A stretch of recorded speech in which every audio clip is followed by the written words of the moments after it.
Well, good evening and welcome on this early start time, 5 o'clock. Appreciate the room being full for this special meeting of the Petaluma City Council and the Petaluma Community Development Successor Agency for Monday, March 23rd, 2026. As always, if you have a comment you wish to make on tonight's agenda, and tonight's agenda is one item, please fill out a speaker card, which are located in the back of the room, and bring it to our clerk, who is right here at the front of the room, so we can include you in the dialogue this evening. And please note that we have concurrent translation services available during the meeting, and that's in Spanish and a variety of other languages. And to access online, if you're at home, please use the link that's in the agenda. And to access the translation, if you're in the room, we have a QR code on the back wall there will allow you to sign into the translation services. With that, let's move to our roll call for the evening. Barnacle. Present. Peter Thompson. Here. DeCarly. Here. Now. Here. Quint. Here. Shribs. Here. McDonald. Here. And we do have a quorum. Wonderful. Let's stand for the Pledge of Allegiance. I pledge allegiance to the flag of the United States of America and to the republic for which it stands, one nation, under God, indivisible, with liberty and justice for all. And a moment of silence, please.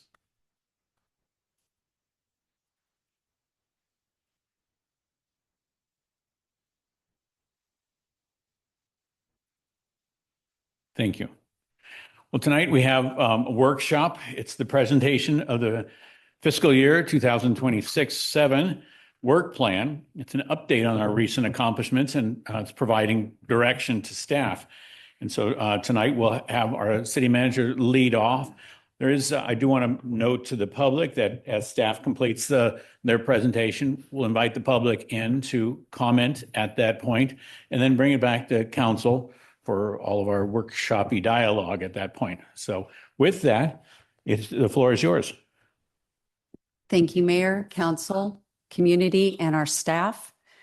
As you know, each year the City Council undertakes a goal-setting process to guide priorities, inform staff work plans, align with the upcoming budget, to set priorities that reflect what our community needs most, and ensure we're delivering real results. Since 2019, this process has been shaped by our residents, and it continues to guide how we invest our time, energy, and resources. Our mission continues to be clear: to deliver exceptional services, improve quality of life, and support a strong, resilient economy responsibly and efficiently. Next slide, please.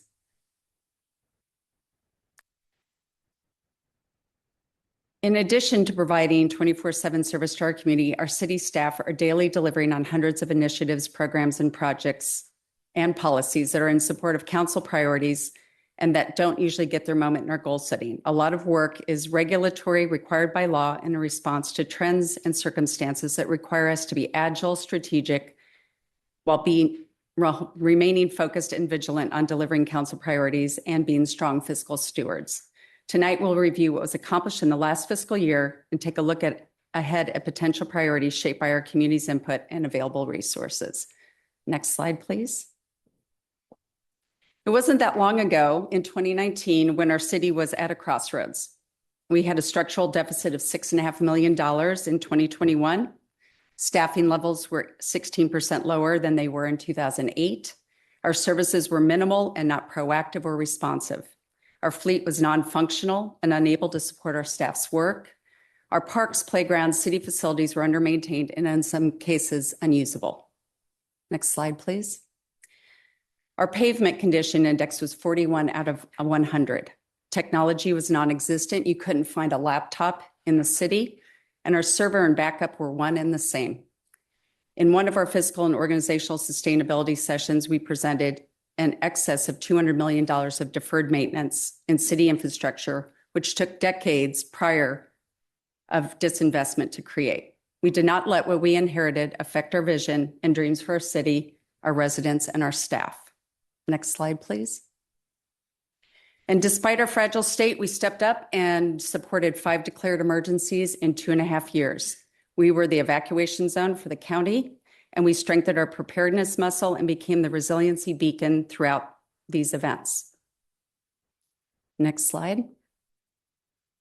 In 2019, we held our first community-wide vision setting.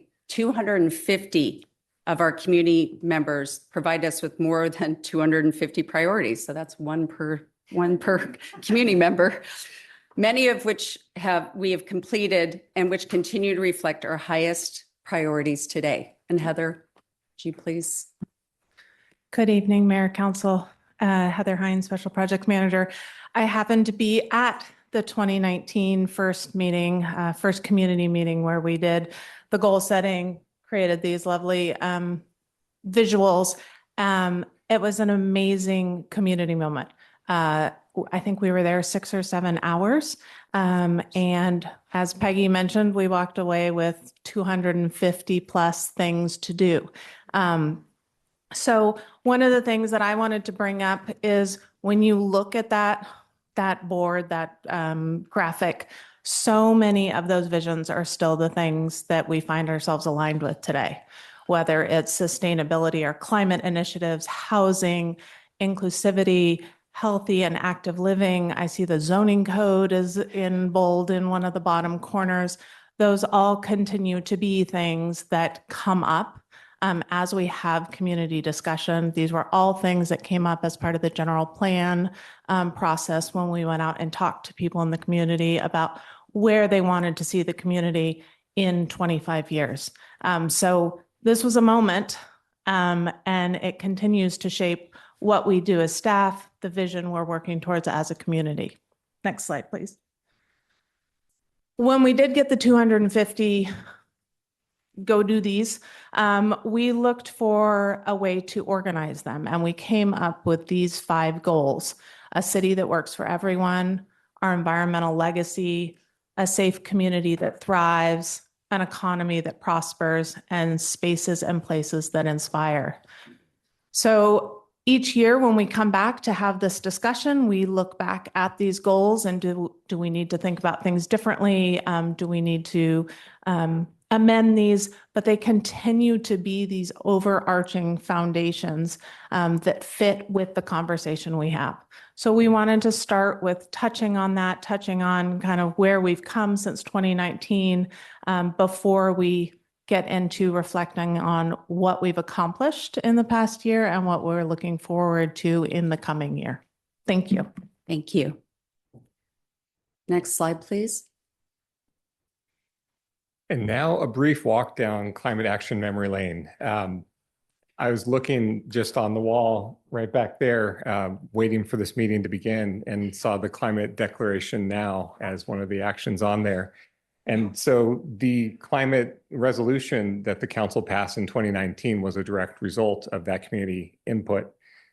Definitely a high priority for the community, which then led into the creation of the Climate Action Commission, and then the climate emergency framework that commission worked on, spent a lot of time working on, and the carbon neutrality goal for 2030. Those came out as a result of that process. So furthering on, and those became like a guiding light that focused much of our work going forward into the 2024 blueprint for climate action. And you'll see that theme through much of this document. There's a sub bullet on the slide here that talks about blue text that you'll see throughout there. That's not a typo, that's done intentionally. And that's to show that that is an undercurrent that's going through so much of our work. And we bring that highlight, we notate that throughout this document, because our commitment to carbon neutrality and taking decisive climate action is something that we take seriously as staff from the direction given by council. So thank you. Next Thank you, slide. Patrick. Next slide. Thank you. And these community priorities were reflected in the ultimate passage and subsequent implementation of Measure U. It's important to recognize the role of Measure U funding. It's enabled critical investments in infrastructure, staffing, and services. Without it, many services would have continued to decline or disappear. Instead, we are stabilizing operations and making forward-looking investments.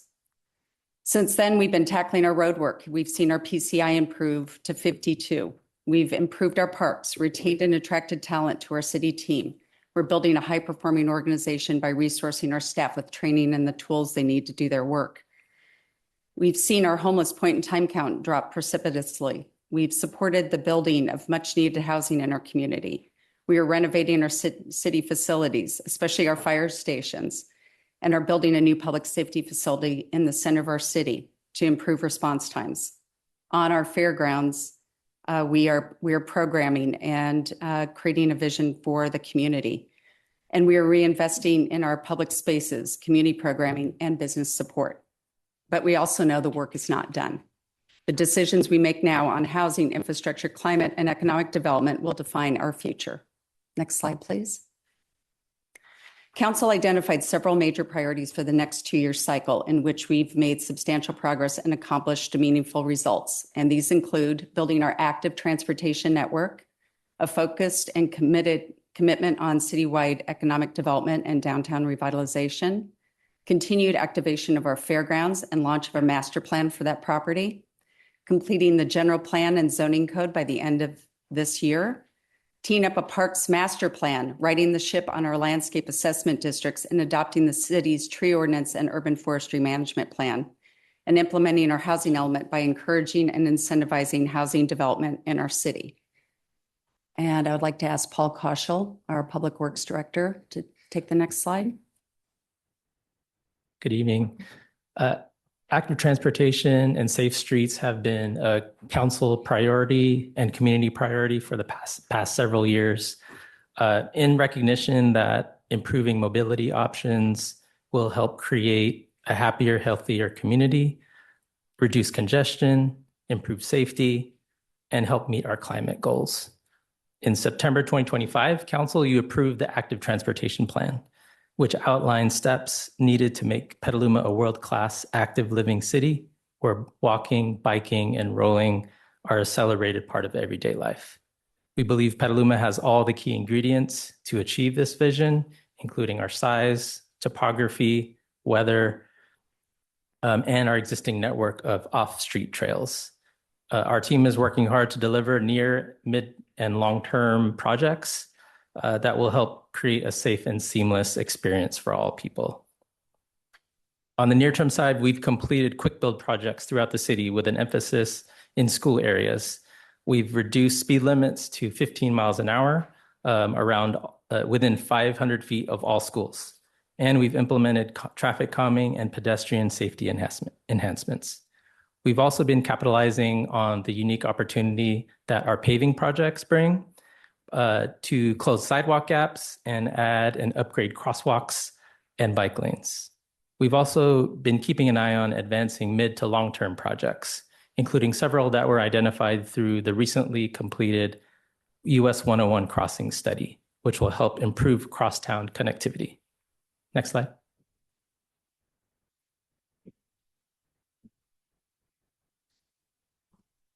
Thanks, Paul. Brian O, Director of Community Development.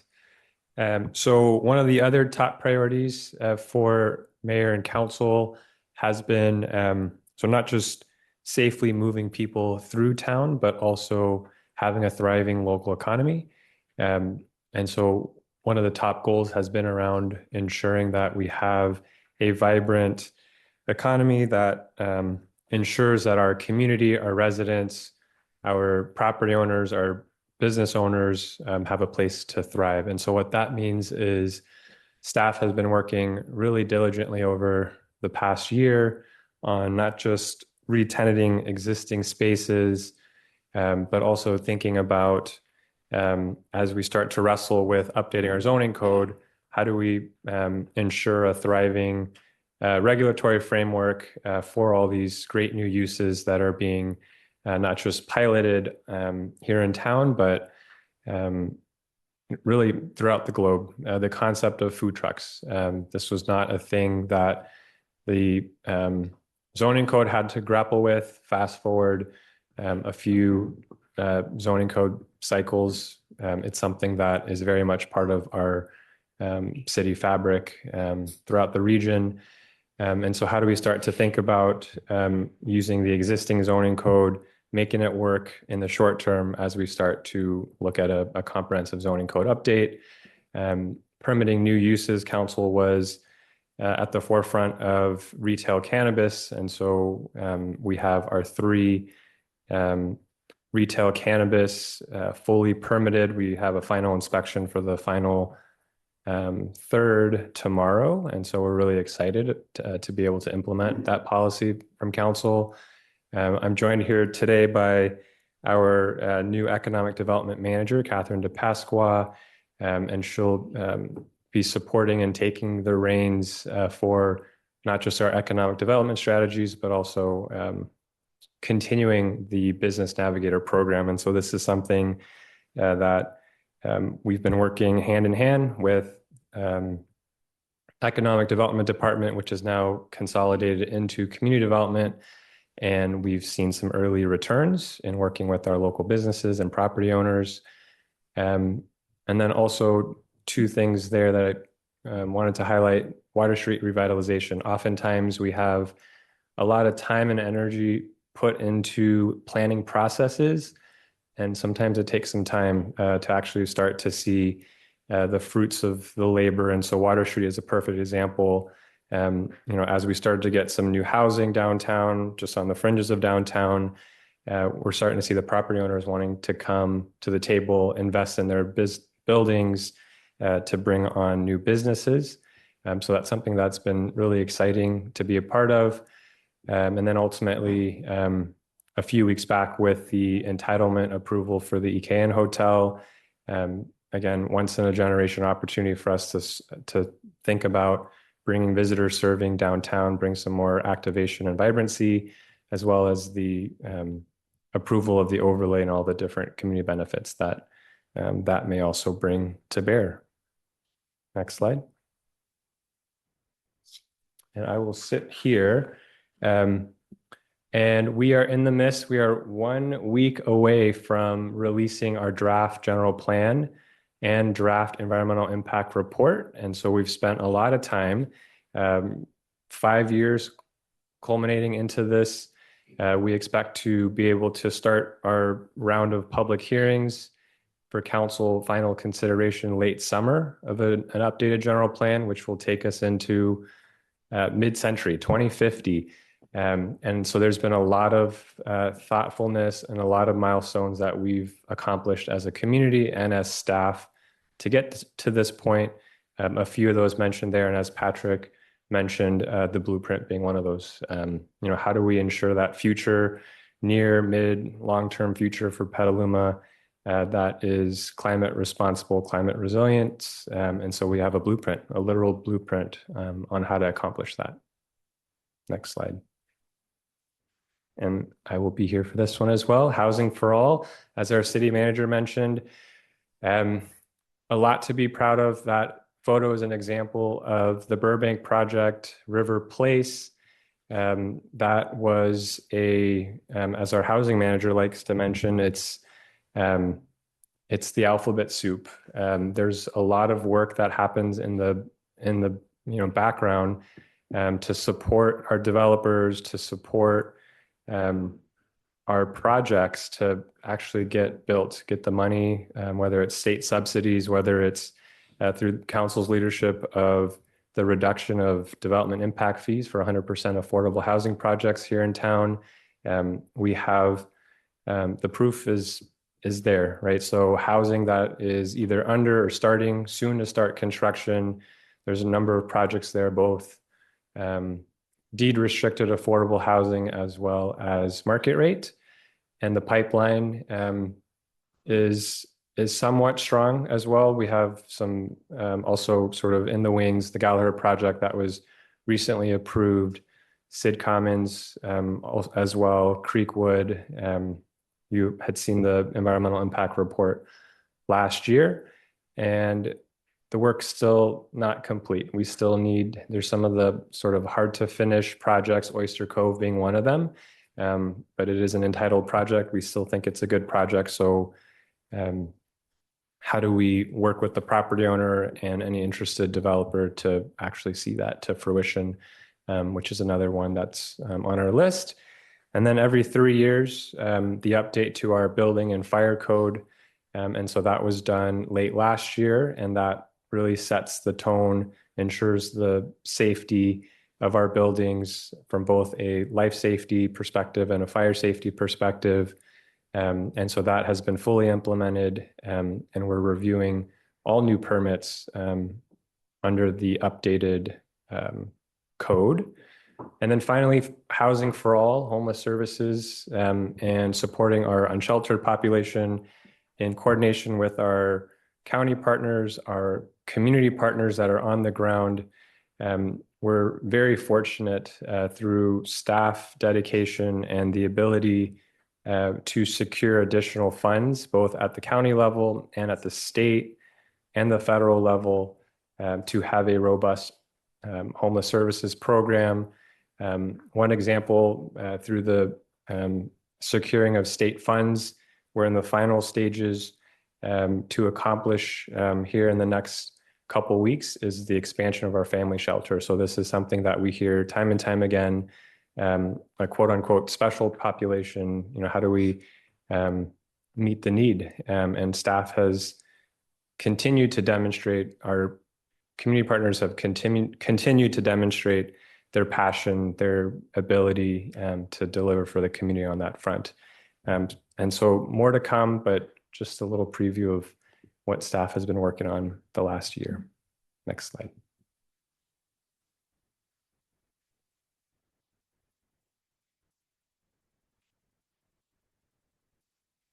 Good evening, Council, and happy Monday. I'm here to talk about the Petaluma Fairgrounds. Kat Reisinger, Deputy Director, Parks and Recreation. Let's just start off with, we planned and implemented, successfully hosted a 2025 Petaluma Fair. And we're very excited about this year's 2026 Petaluma Fair, where we are fully integrated in our planning process between agriculture, your traditional carnival fair programs, and have a few new fun things coming up. So we hope to see you there. We offered the community ice skating rink for 28 days this year. And we piloted the use in the expo hall, so indoors, versus last year we tried piloting the use on the parking lot against East Washington. And we were able to learn many, many things about the property and how rain likes to funnel towards the street. Very exciting. We also secured an event manager for our year-round ag programming. And this one I personally enjoy, as I've learned so many things. A few examples of our community groups and events include cattle camp for youth learning to show at ag shows, a judges training program for adults where they literally went over how to do a foot with a ribbon and you hold the foot, which I had never learned before. We also were really excited to host a bilingual professional training focused on preventative care techniques for raising healthy animals, and we'll continue to launch and try new agricultural-based programs. We have issued the RFP and interviewed proposers for the Fairgrounds Master Plan. As staff are really looking forward to engaging in this process and to better learn not only the future potential of the Petaluma Fairgrounds property, but also for our greater Petaluma community as a whole. Lastly, but not leastly on this list that is not an exclusive list, is piloting new uses for the Fairgrounds property.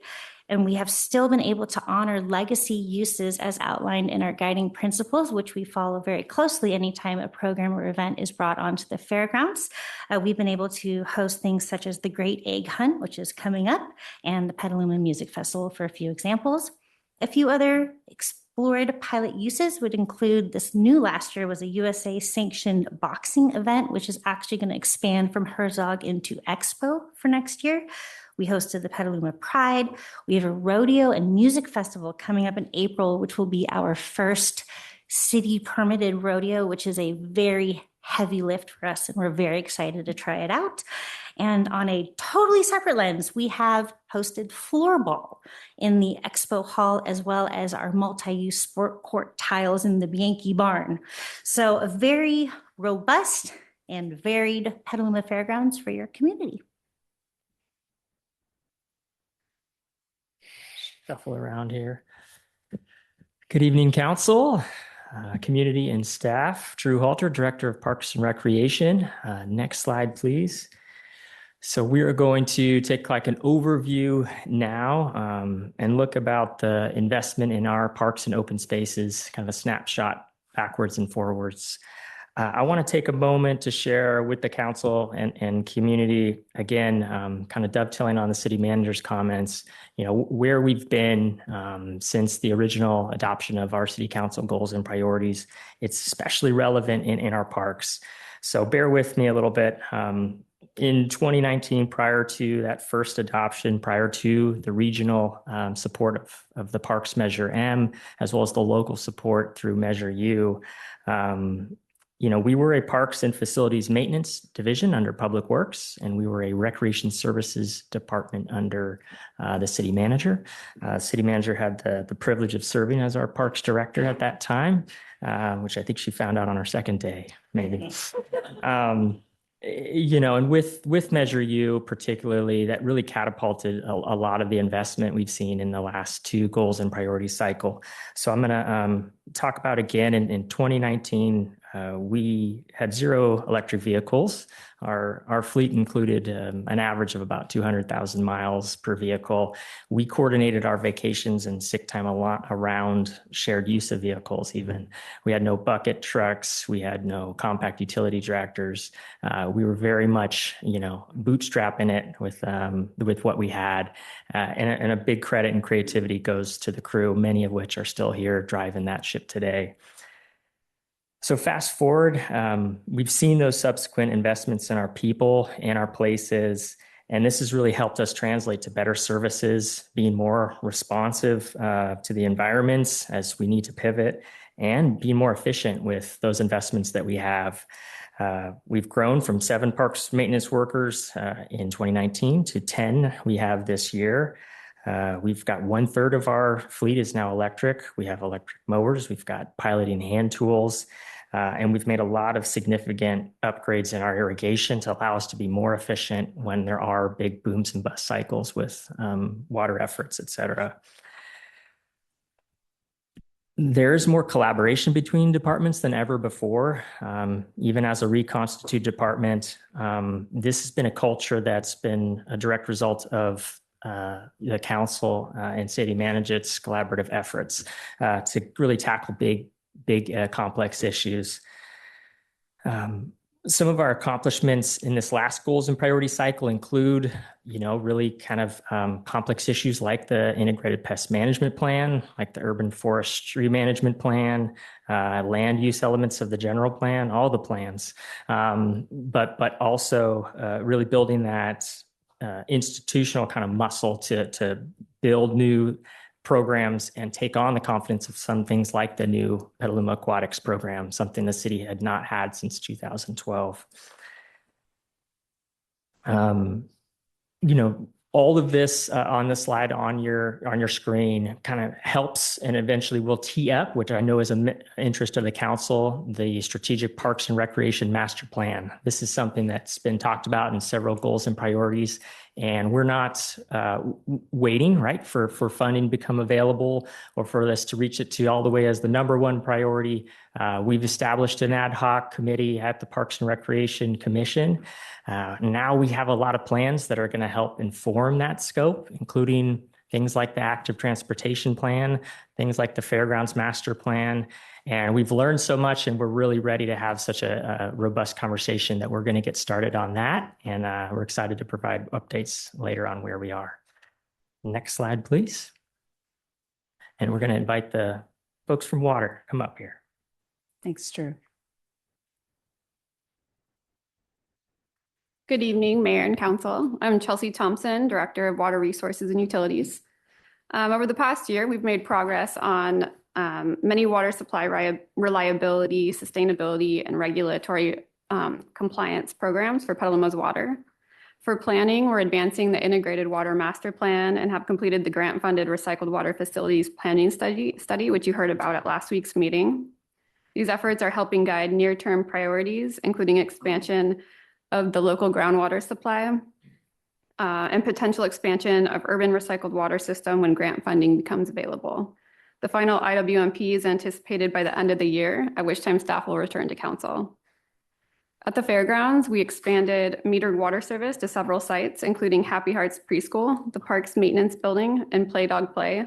The on-site irrigation well has recently been decommissioned, and we're prioritizing connections for the remaining vendors on site to ensure safe and fully metered service.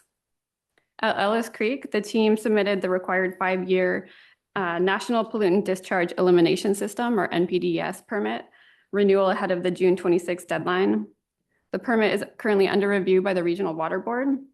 We anticipate some delay in permit reissuance due to recent regulatory changes for discharge requirements at the federal level, but no major operational changes are anticipated at the plant, and current permit conditions remain in effect until a new permit is issued. We've also completed several grant-funded projects this last year. Our aquifer storage and recovery pilot is complete. The results showed limited long-term feasibility at the Del Oro well site due to water quality and aquifer capacity. Our advanced metering infrastructure project is now fully implemented citywide across 2,000 or 20,000 plus meters. This project improves leak detection and water customer awareness through the Ion Water portal, and it's expected to save about 600 acre-feet annually, which is roughly 8% of the city's average annual use of 7,500 acre-feet. And then lastly, of the grant-funded projects, the urban recycled water expansion at Rainier and Maria has been complete, and it's expected to offset about 78 acre-feet a year as connections along that extension come online. For creek maintenance, we removed sediment and vegetation in Corona Creek under newly issued creek maintenance permits and are advancing a citywide programmatic permit to streamline future work, which is anticipated by summer of 2027. Next slide, please.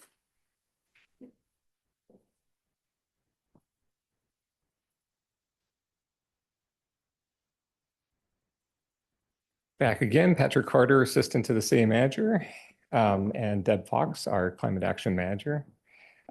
This next slide is about conservation and sustainability. It's just a very short list of some of the major things that we've accomplished recently.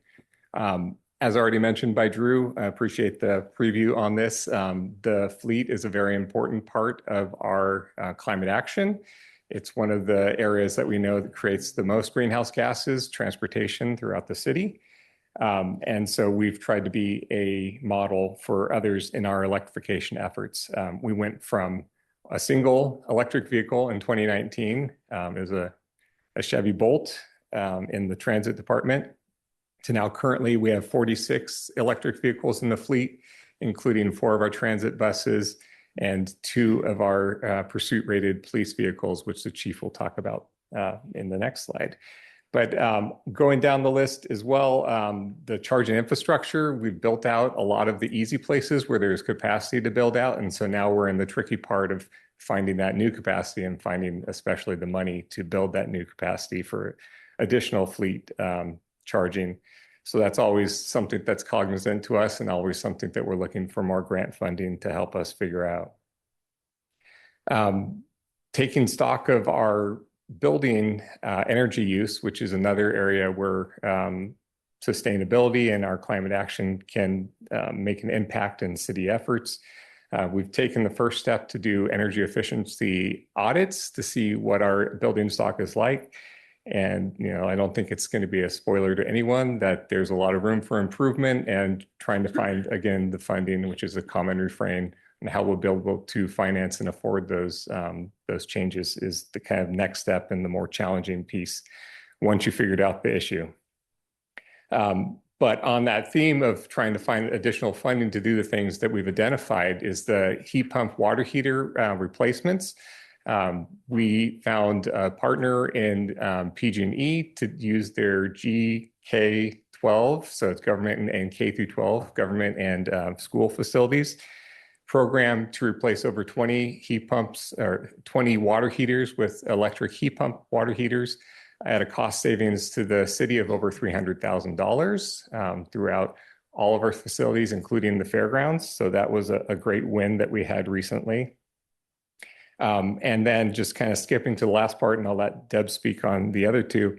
We're partnering with others to kind of try out new things. So the Purple Cup program, that reusable cup program, kind of looks purple on there. It looks more blue than purple, but it's just imagine that it's purple because that's what they were. Trying it out with people, they identified Petaluma as a great place that had like the mindset of trying new things for use. And they reached out to us and we helped facilitate and make that program a possibility for about 3 months. We wish it could have been longer, but those cups are still in use. They've granted us use. And so we're using those at the fair. We use them at Luma Ice, and we're looking forward to using those again at the 2026 fair to try and reduce that just unnecessary waste. You know, people can refill their cups there, and we're trying, you know, we recognize that some in warmer weathers, the water wasn't great. So we're looking at ways to cool that water down and make it a more refreshing people so that they're getting refreshed and reducing waste at the same time. So just trying new things and trying to be innovative like that. I'll turn it over to Deb to talk about the remaining items. So I'm Deb Fox, the Climate Action Manager. We've launched climate action working groups. The Climate Action Plan has a lot of actions in it, and it's not meant to be done by just the city alone. It really does take a village.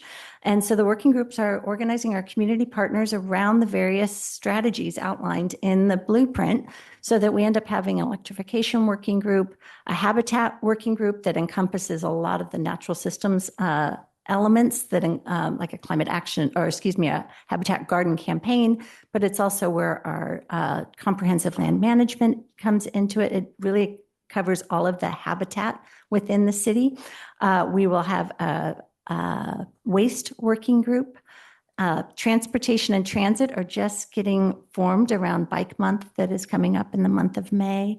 And then there's the part of actually organizing all of the community partners to have a coordinated communication around all of this so that we aren't duplicating resources, that we're actually leveraging our existing resources and then being able to find out where we have gaps, how to apply for the funds that are coming, like Prop 4 dollars that are specific to climate action. And then this also then builds our community resiliency because it's owned by the community. These climate actions and this blueprint are a community action that we all do together with the city in partnership. So that's the working groups that are underway.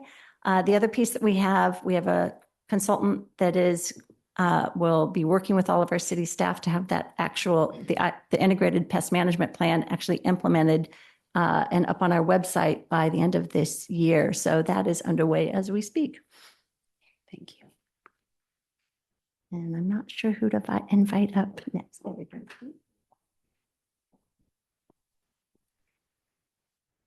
Good evening, Brian Miller, your police chief.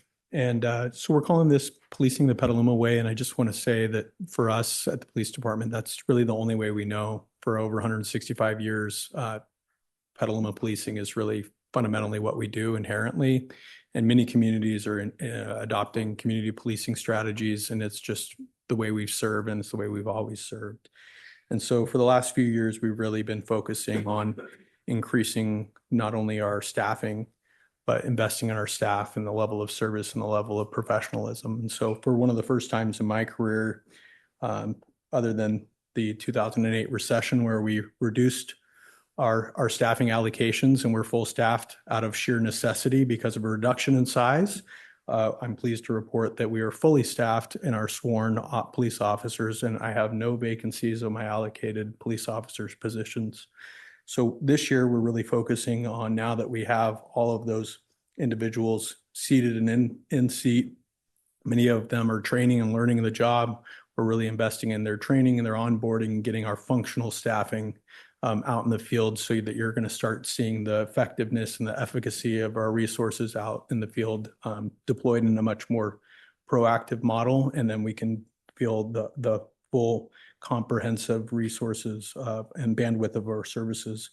We're using technology to our benefit. We've implemented a data-driven platform so that not only when we have our staffing at full staffing, we can also be the most strategic and effective in the utilization of that services, and be very thoughtful in where we're deploying our resources and our staff within the community and for what purpose we're deploying them in the community.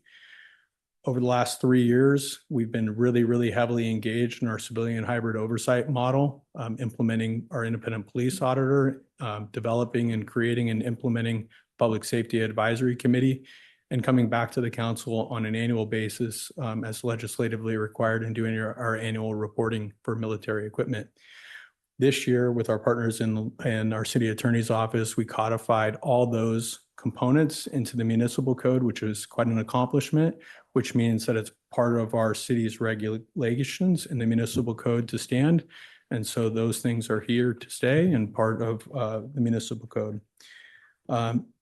Again, as part of our Petaluma policing and Petaluma way of serving the community, we've really invested heavily in our partnerships, getting into our schools, working with our youth, working with our nonprofits. We've relaunched our Community Police Academy, enhanced and expanded our district policing model, which only further serves our service delivery to the community, and really trying to emphasize the community engagement efforts and having a relationship between our staff and the community in which we serve.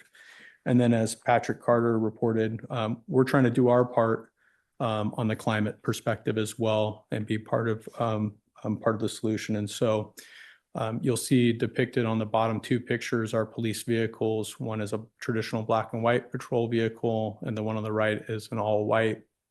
And then you can kind of make it out in the background as a solar array.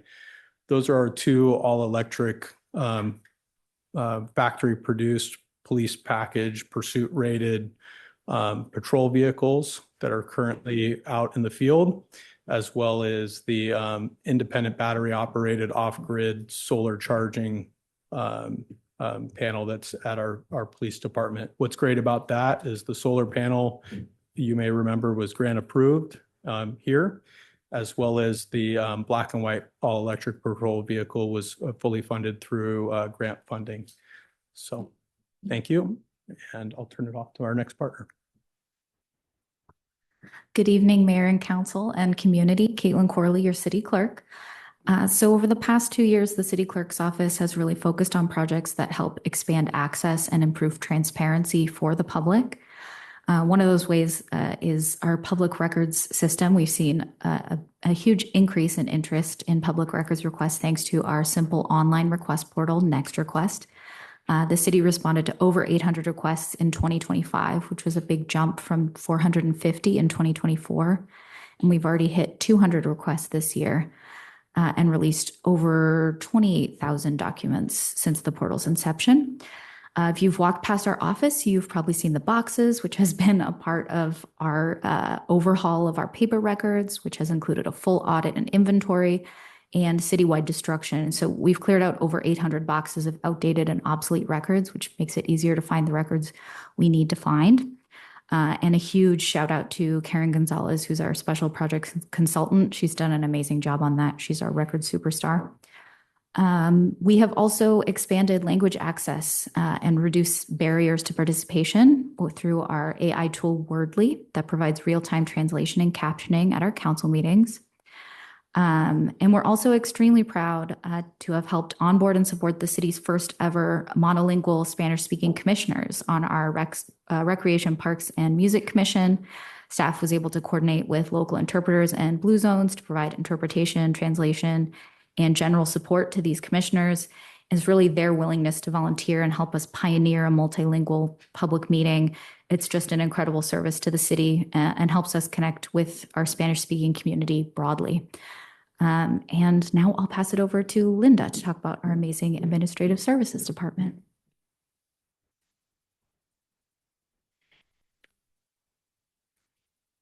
Good evening, Mr. Mayor and the honorable council members. A city that works for everyone. That's our theme this evening. It also reflects our Petaluma initiative and a commitment to building a high-performing organization through a people-centered, values-driven approach. This initiative is not simply a strategy. It is a long-term investment in our workforce and our organizational culture. It represents a shift toward a sustainable, human-centered transformation where people remain the central to every decision we make.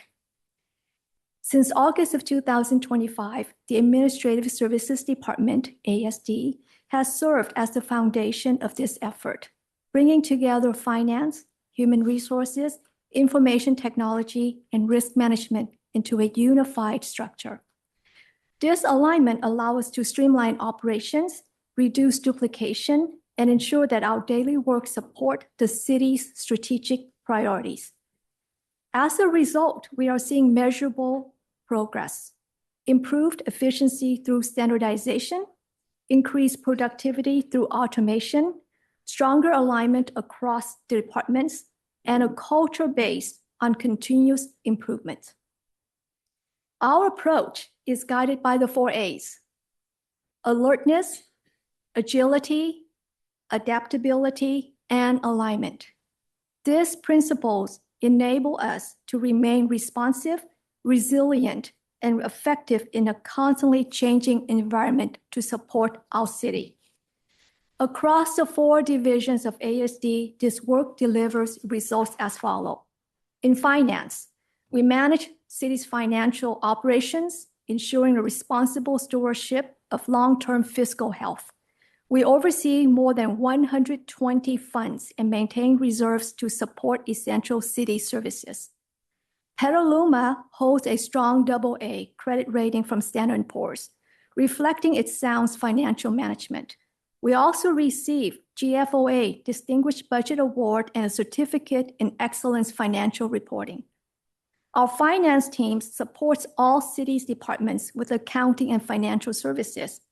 And we also manage over 25,000 utility accounts, which also play a key role in supporting the city's economy. In workforce management, equally important is the HR. We play a central role in workforce planning, guiding organizational culture, and ensuring employees to understand the why behind the change. In the current fiscal year, we have vetted over 3,200 job applications, hired and promoted a total of 90 employees.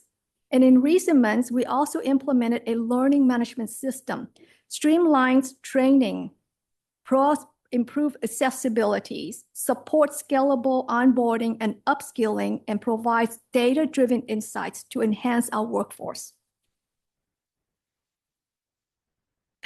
Innovate Petaluma is our technology initiative. It focuses on modernizing systems and empowering our workforce through technology. We've maintained over 400 GIS data set to enable cross-department collaborations and informed decision-making. We've expanded over 75 plus web mapping to support key initiatives such as grazing weed abatements.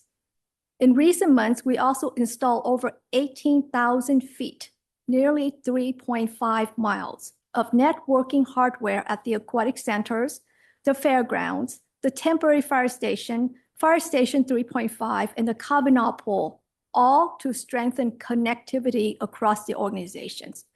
These connections help 75 steps to do the job. Equally important is also our IT help desk. We resolved over 2,500 service requests just this year. With an average resolutions of 30 minutes per request, it represents almost 1,250 hours or 7 months of full-time work dedicated to maintaining productivity across the city. At the same time, we reimagine enterprise risk management to strengthen decision-making by embedding the risk awareness across the organizations and fostering a see something, say something, do something mindset. This enables our proactive responses to emerging challenges. Ultimately, One Petaluma is about alignment. It's about aligning our people, our processes, and our purposes. And through this alignment, I'm very proud to say that ASB partners with all city departments in building a resilient, innovative, and a high-performing organization. position ourselves to serve the community effectively now and into the future. And I would be remiss if I did not thank Corey Garbarolio, Brandon Galton, Sally Ritchie, and Joe Nelson for their support and dedication in advancing ASD's missions to serve their organization. Thank you. Thank you, Linda. Good evening, City Council members, colleagues, community members. I'm Eric Danley. I'm the City Attorney, and I'm going to touch base briefly on legal accomplishments in our reporting period. This slide that's up on the screen now is really mostly focused on our litigation, with just one bullet on what for us is a lot of our regulatory work. So I'll expand on that a little bit when we get to that item, the ordinance and policy enactments. And I'm going to talk a little bit about what are the drivers for some of these actions, because what I think you can see is that they're really driven by policies that the council has set in response to the priorities they've set for the community. So starting with the first bullet, through the council's direction to join litigation against the federal government, to preserve congressionally approved grant funding in Petaluma, which for the current year is approximately $29 million in total federal grant funding.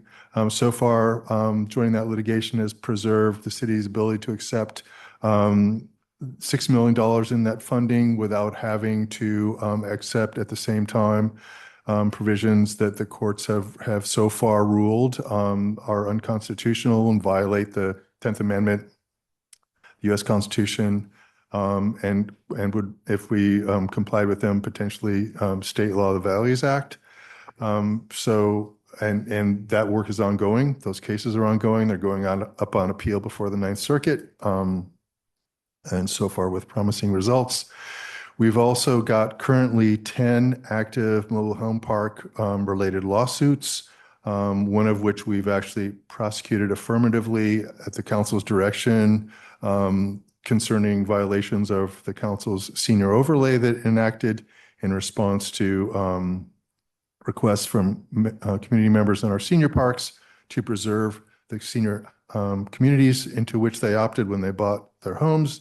And what's important about that litigation activity is it is consistent with the council's direction to staff to maintain and even strengthen the protections that exist in the city's municipal code to support the stable housing of nearly 900 households in the city of Petaluma that reside in mobile homes, who own their own homes but do not own the underlying land. And 5 of those parks are senior parks that are protected under the senior overlay. We're defending actively 2 lawsuits that have been brought to as part of the ongoing efforts to prevent Petaluma and its citizens from using and accessing its beautiful Lafferty Ranch property that literally overlooks the whole Petaluma Valley. We expect to prevail in those lawsuits too. That's important action directed by the council to ensure the public's access to its property and also the city's ability to continue to be good stewards of that property. At Lafferty, as many people know, there are docent-led tours being conducted. There's also been legislative activity that the council has taken to continue to support those tours and the access of the public.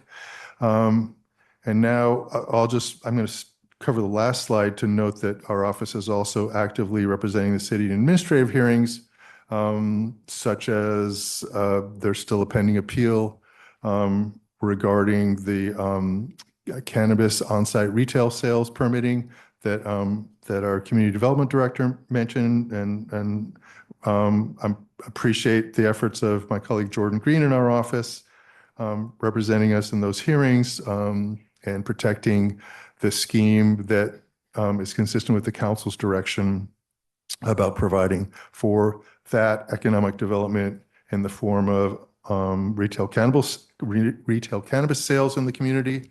And now just quickly, on some of the legislative activity. A number of these efforts you've already heard mentioned by our colleagues in the other departments, because not surprisingly, much of what we do in the legal department is in support of the programs that our colleagues in the other departments are leading on.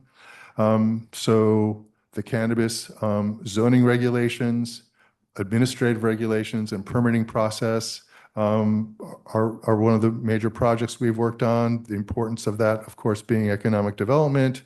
I mentioned the mobile home litigation, but also we've been active preparing legislative updates for the city's regulation in 2 rounds of updates for the mobile home space rent stabilization regulations to preserve that housing. Chief Miller mentioned the work to codify the whole structure of the city of Petaluma's commitment to civilian police oversight, which we've really always had, but now has been updated and codified in response to the community conversations that the city held in response to the George Floyd murders and all the helpful community input and council direction in response to that. I can report tonight that the action that the council just took to convert its building electrification regulations to a policy that encourages but does not require electrification.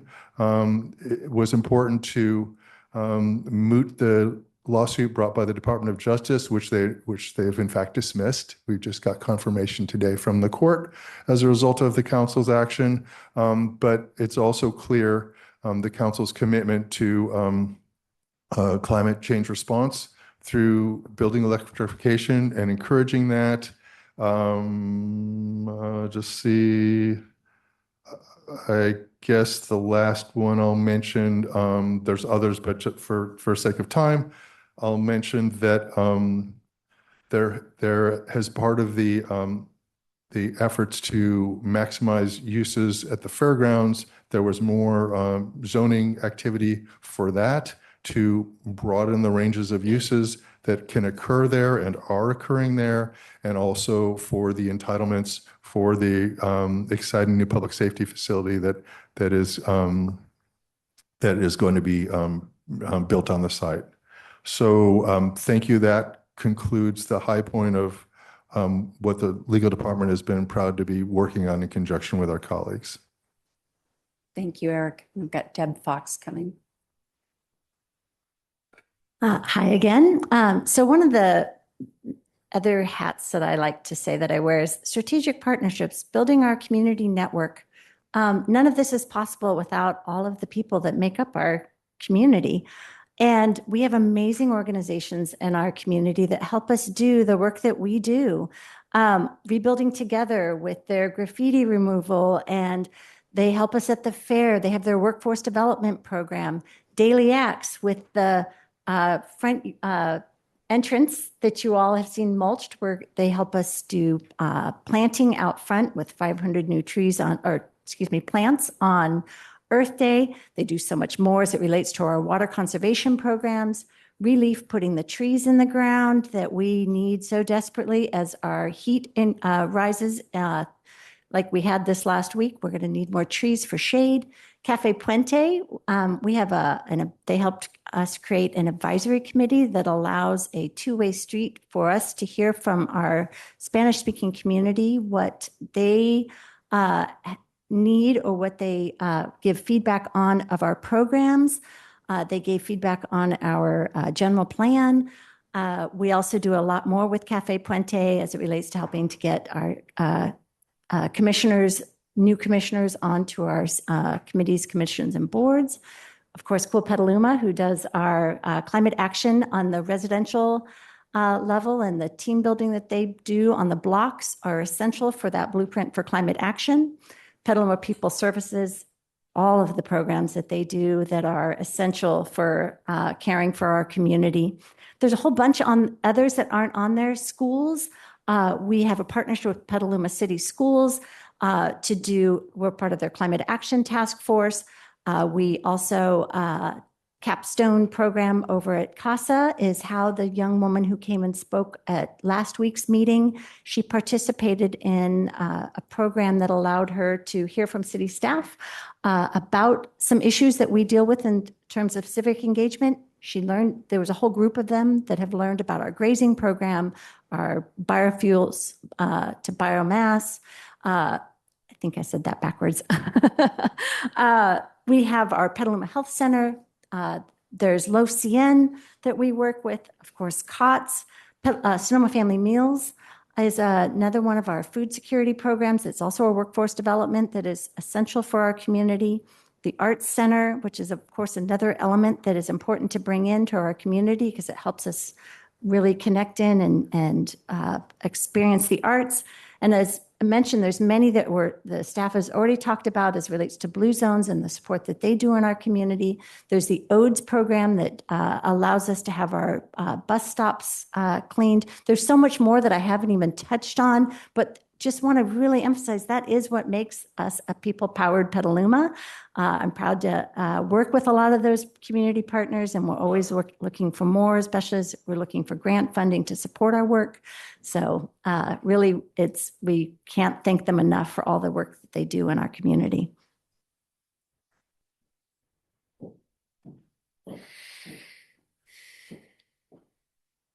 So in past years, the Capital Improvement Program or CIP update was taken separately, not part of these goals and priorities discussions, and instead update was provided with the budget workshop typically held in May. But with the really increased level of investment, especially in the last couple of years being put towards the CIP, we thought it made sense to at least provide a brief update here tonight as part of this discussion.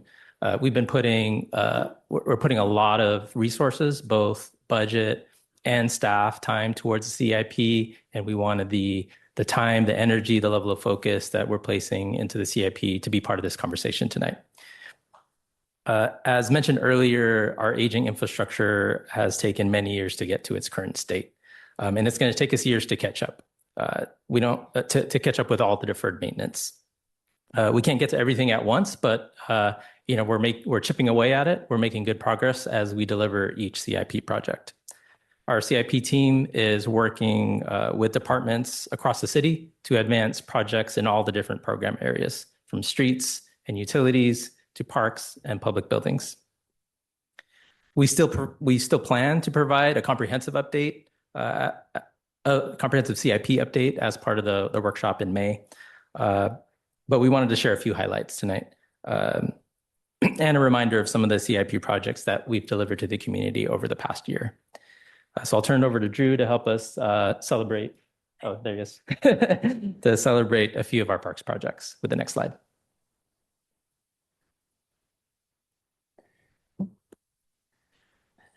Thank you, Paul. Good evening again, Council. Drew Halter, Director of Parks and Recreation. So we're calling the 2025-2026 Capital Improvement Parks Projects Edition the Year of Surf and Turf. You ready? Okay. So this year again marked a few milestones in reinvesting in some of the most heavily used park facilities and places, including the Lucchese all-weather synthetic turf field, as well as the swim center and 50-meter pool, as well as the wading pool. So after an extensive community engagement process, one that we're really proud of, how our community has engaged, the Lucchese's turf field, which was last replaced in 2009, first installed in the year 1999-2000, is set to be completed in the next 2 weeks. So next slide here. The project included removing all of the existing crumb rubber, adding new drainage system, a new compaction pad, a new biodegradable infill consisted of olive pits and sand, which is the first system of the city, And as part of the project, the Public Works team was also able to pull together an in-house design for a new parking lot configuration and improvements there, including the concrete retaining walls, the ADA parking stalls, drinking fountains, and the 5 elm trees that you see pictured here in the right. So again, really creative team with Public Works, came in not just on budget, but with some improvements there that we were really excited to get happen. Next slide, please. Shifting to the surf edition. This year, we completed the Petaluma Swim Center pool replastering project, as well as the wading pool. Similarly to Lucchese, this was a significant undertaking. That picture on the right was really important because it just shows you the expanse of what a 50-meter pool really looks like. This was last replastered in the early 2000s. And prior to replastering both pools, this image on the left, although it does make me cringe a little, the surface was reaching a point where pool patrons were writing messages for us at the bottom of the pool in between practices asking for help. So thank you for supporting this one and helping to answer those messages. Next slide, please. And I just want to sit here in awe. In addition to the newly replastered pool, again, the Public Works team was able to build into this project new steps for the wading pool, which is significant. This adds not just safety of families entering the water, but also increases our ability for instructors to teach classes in the pool. Also, as part of this project, we were able to retrofit lighting both inside the pool as well as the deck lighting with LED efficient and energy efficient bulbs. Next slide, please. So lastly, rounding out the Parks Capital projects this year was the completion of the outdoor educational classroom, don't call me an amphitheater, at Schollenberger Park. That was for this started as a vision from the former president of the Petaluma Wetlands Alliance in 2017, the late Al Hesla, who helped the city secure grant funding for building a community space to foster wetland education and environmental stewardship. Next slide, please. Sometimes, as Paul can think mentioned, some projects require time to marinate.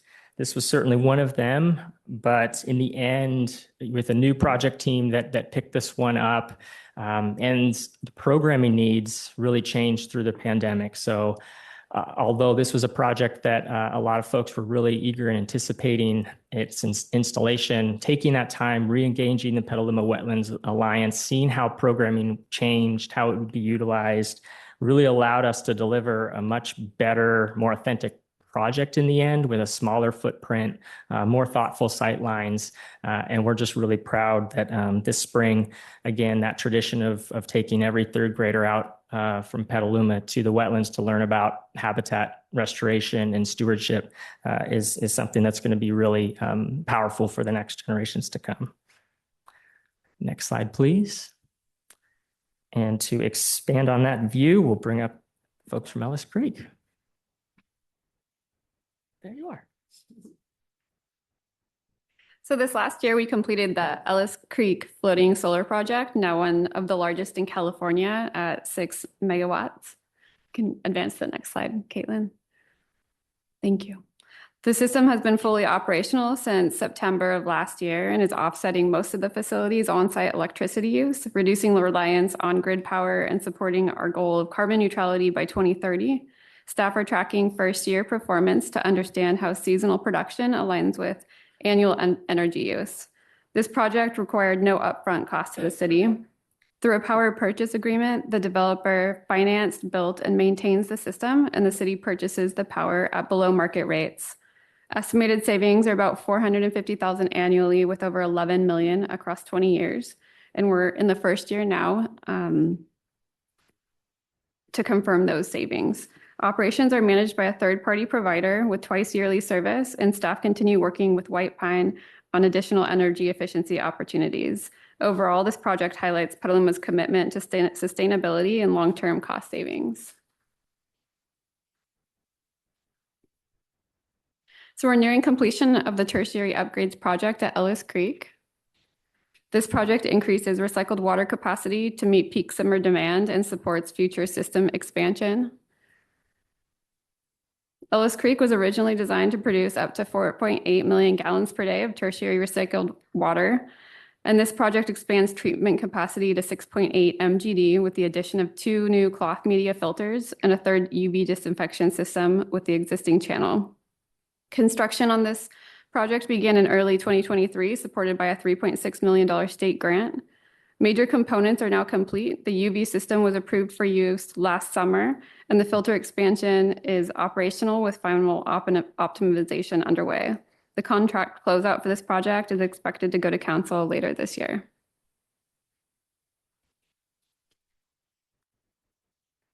Thank you, Chels. Now we'll walk through ongoing and proposed priority areas where we're seeking your input and prioritization. And Paul, you're going to kick this off.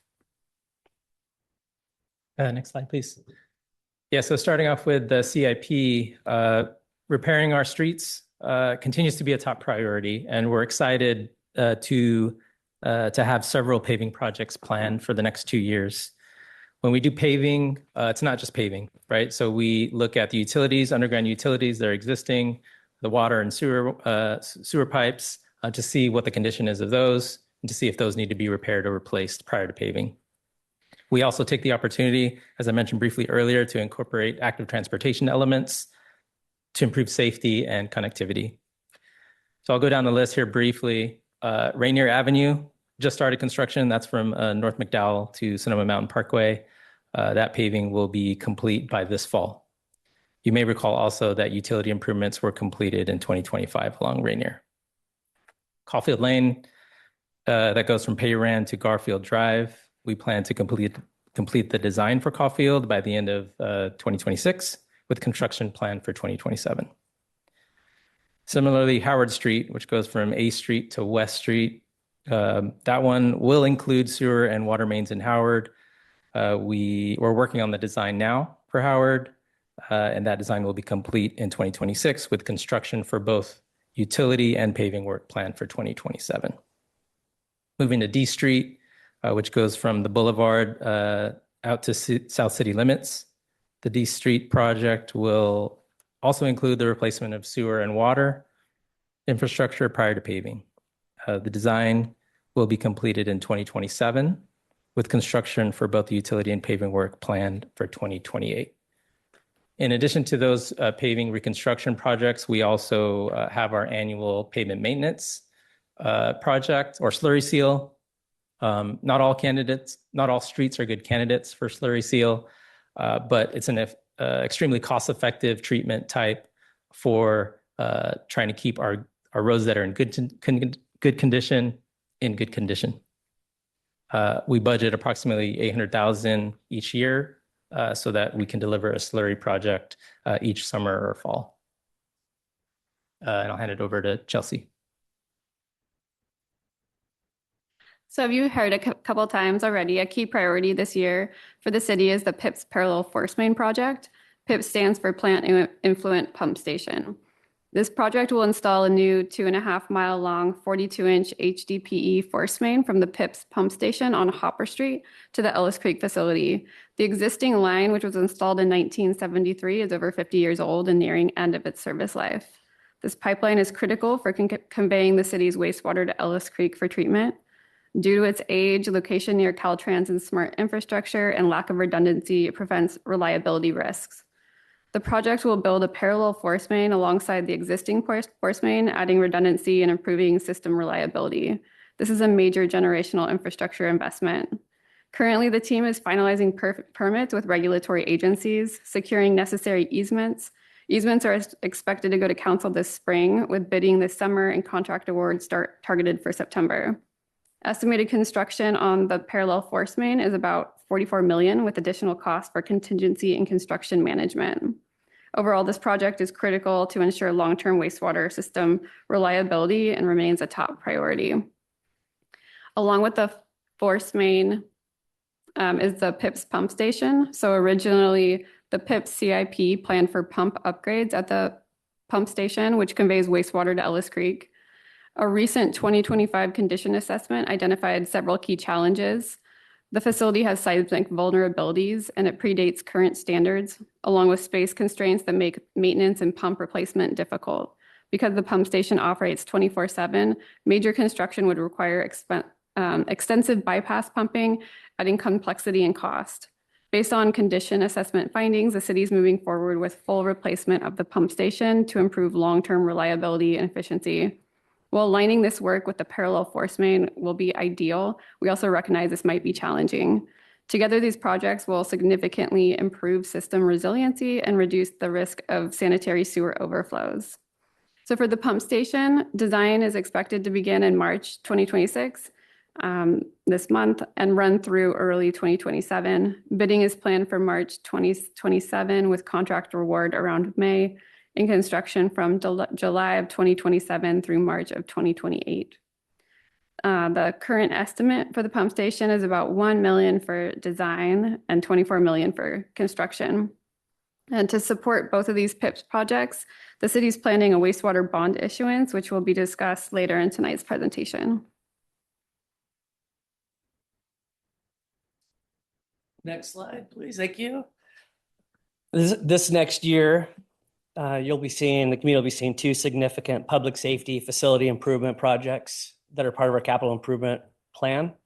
They're consistent with the public safety facility master plan as well, and will be funded by mostly by Measure U and by Measure H. The first being Petaluma's D Street Fire Station number 1, that is going to be receiving a significant seismic upgrade and other safety upgrades, and construction on that began last week, and we anticipate that project to be completed by this time of next year. In the meantime, our fire engine and paramedic ambulance are housed in a temporary fire station on Petaluma Boulevard South to continue emergency operations on the west side of town. The second project is the public safety facility. They'll be located at the fairgrounds. I'll let Brian speak to that a little bit. Yeah, I think we've had quite a bit of discussion about that new facility. We've cleared all the significant hurdles in public discussion here for the Planning Commission and the presentation to the City Council. We've recently received the requests for qualifications back, and we're currently working with our public work partners to review and start evaluating those qualifications. We're on track with that process, which the chief and myself are learning a lot about the public works processes and procedures and the bidding processes and things that we didn't know much about. And I believe, in my understanding from the timeline that's been published in that packet, that we're hoping to have continued conversations about bonding and construction awarding contracts and later in this spring and early summer, with hopes to be hopefully under contract by the time around July. And then hopefully, as things progress, to be substantially completed with construction in March of 2028, summer 2028. Yeah. And so everything's been proceeding accordingly, and we couldn't be more ecstatic with the progression of the project. Thank you.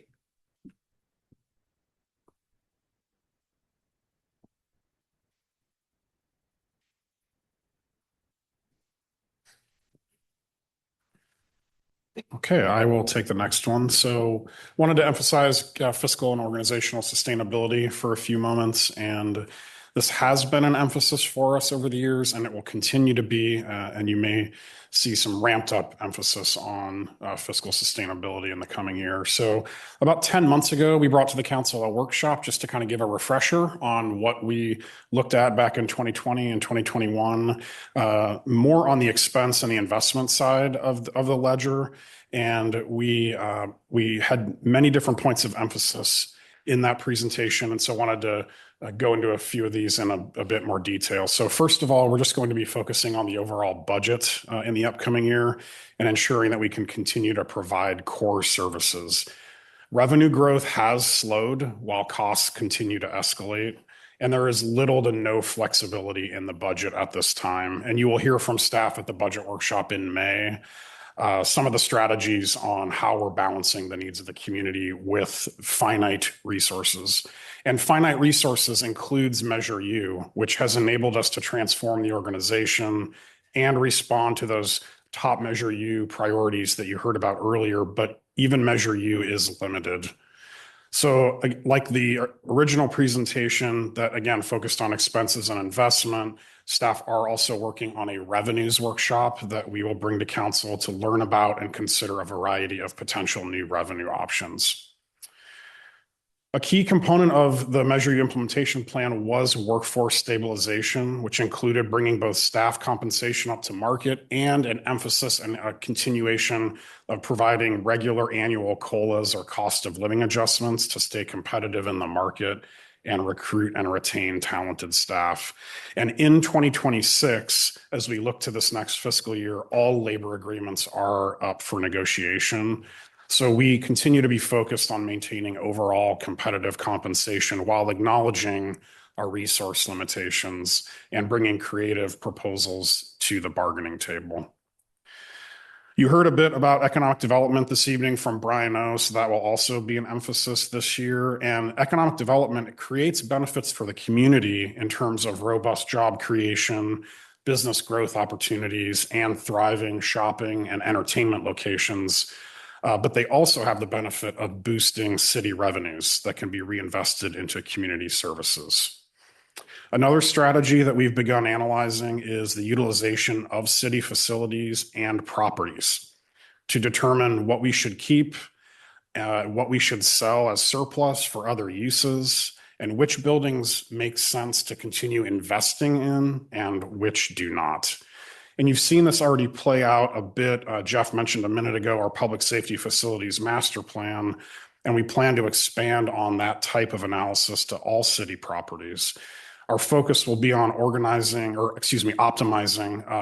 the usage of city real estate for community benefit, and whether that means continued city ownership in those properties or perhaps not, and recommending better utilization options and achieving potential revenues from property sales.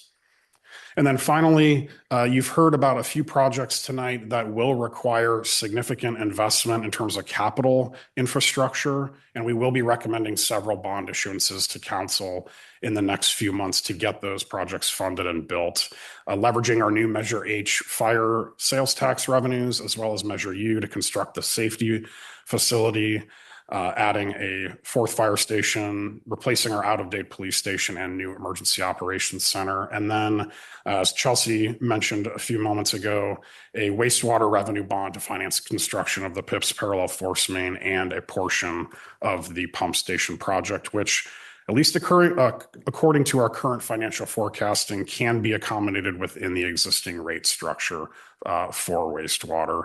So it's just a snapshot and a preview of some of the activities that you're going to be hearing about over the next year from staff, and they will require thoughtful, creative, and open-minded approaches to managing city finances while also keeping the council's goals in mind and the community benefit at the forefront of our thinking.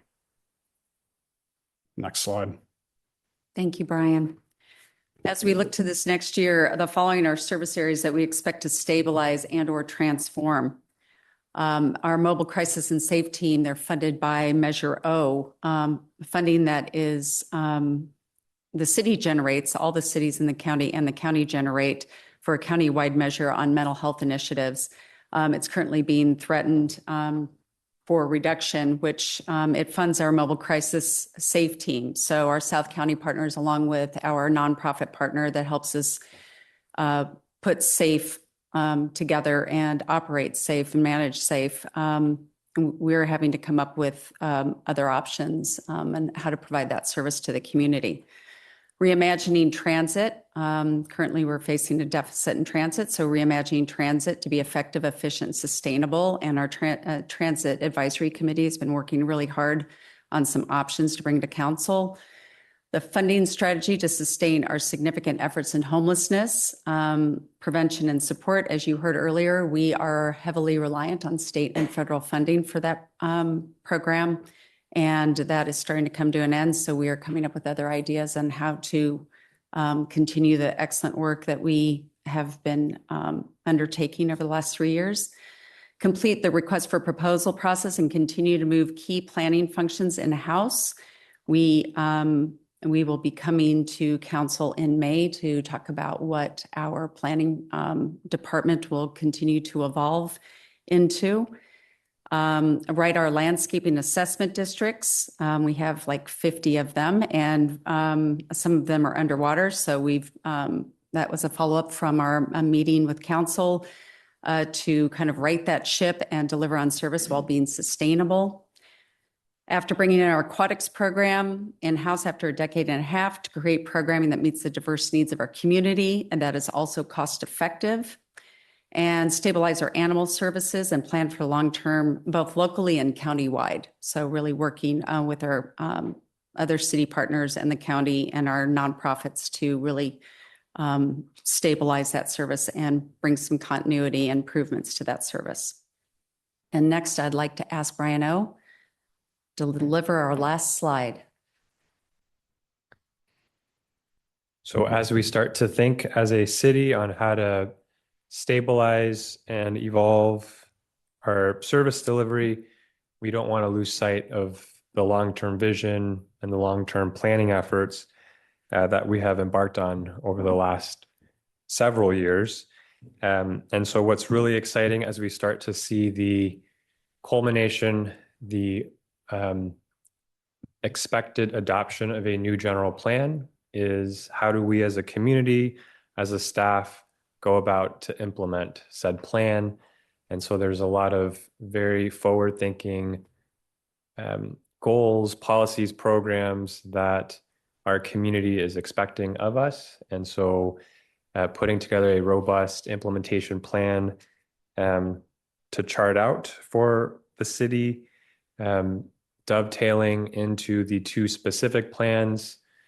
So those are, you can consider them mini general plans. And so we have one for our what we call the Central Petaluma Specific Plan, but it's really focused on our downtown smart station. That's 20 plus years old now. And so we want to make sure that that plan, said plan, is in full alignment with all the different goals and objectives that the council and the community have set out for the general plan. And so we were very fortunate to get grant funding for that effort. And so we're looking to kick that off here shortly with the support of our regional planning organization, the Metropolitan Transportation Committee and Commission and ABAG. And then we have already launched a reimagining of our north end of town on the east side. And we have a specific plan underway to build around a catalyst. We have our second station that is open, it's thriving. How do we start to build an identity and build a community around that asset? Our parks team touched on the fairgrounds master plan. And so we're in the final stages of selecting a consultant to support the city, to support the community through that exciting process, to help reimagine and fully utilize as a community our fairgrounds property.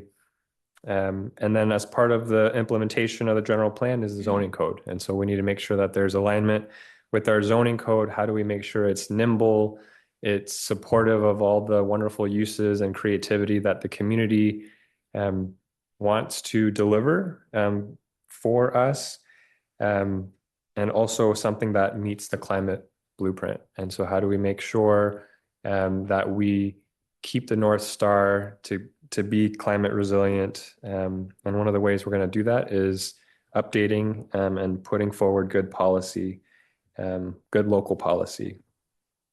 Downtown placemaking. And so this touches on parklets as being one component, but also our one of our key gems as a city is our downtown.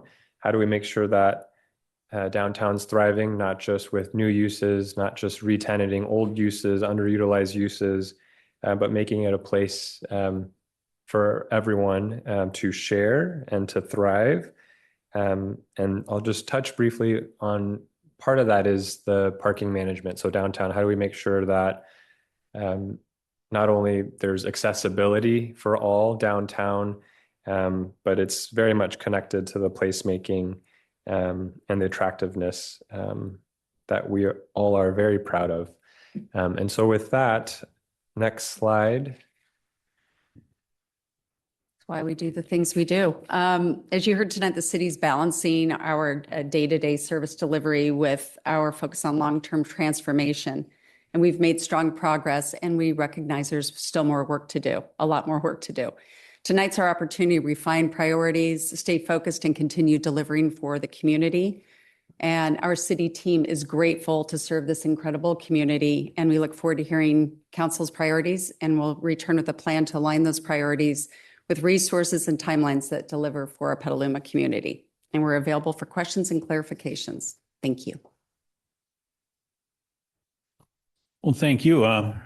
Great presentation. I really want to thank all the staff who put in the effort and hit on all that detail. You know, I cringe to think where we were in 2018 and then love all the progress we've been seeing since 2019 to get us to where we are today. And a lot of your listing, I mean, I think it gets overshadowed by the issue du jour, you know, whatever's hot today. But all that work's been going on from all those people, and that's much appreciated. It's quite a recital of achievement, but like you say, there's still a ways to go. And even though that was a strong effort since 2019, I think this meeting, like you say, is the focus on what we're going forward with. So thank you for that presentation. And at this point, rather than bring it up to council, which I know will be an engaging environment, I'd like to open it to public comment first, and I'd like our clerk to take it away from this point here. Yes, we did receive 12 public comments ahead of the meeting, and those are posted online. And at this time, I will start a 30-second clock. And so during these 30 seconds, members of the public wishing to speak should bring their speaker cards to my desk if they have not already done so, and speaker cards received after this time may not be accommodated.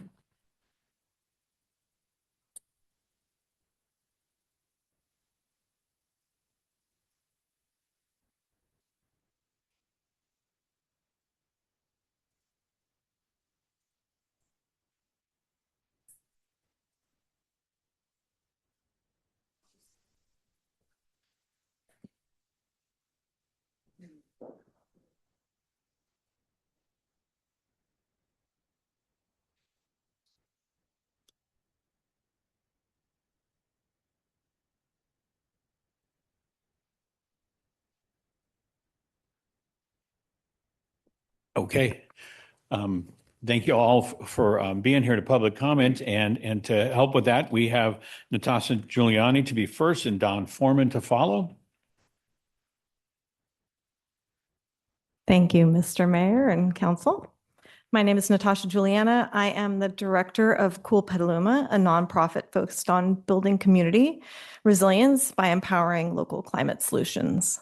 But most importantly, I'm a mom and a wannabe grandmother. My number one priority is protecting the future for our next generations to come. So I'm not here to speak on my behalf, but on theirs. At the city's goals and priorities workshop, as was mentioned by Patrick in 2019, I was there. The community asked that equitable climate action be the number one objective.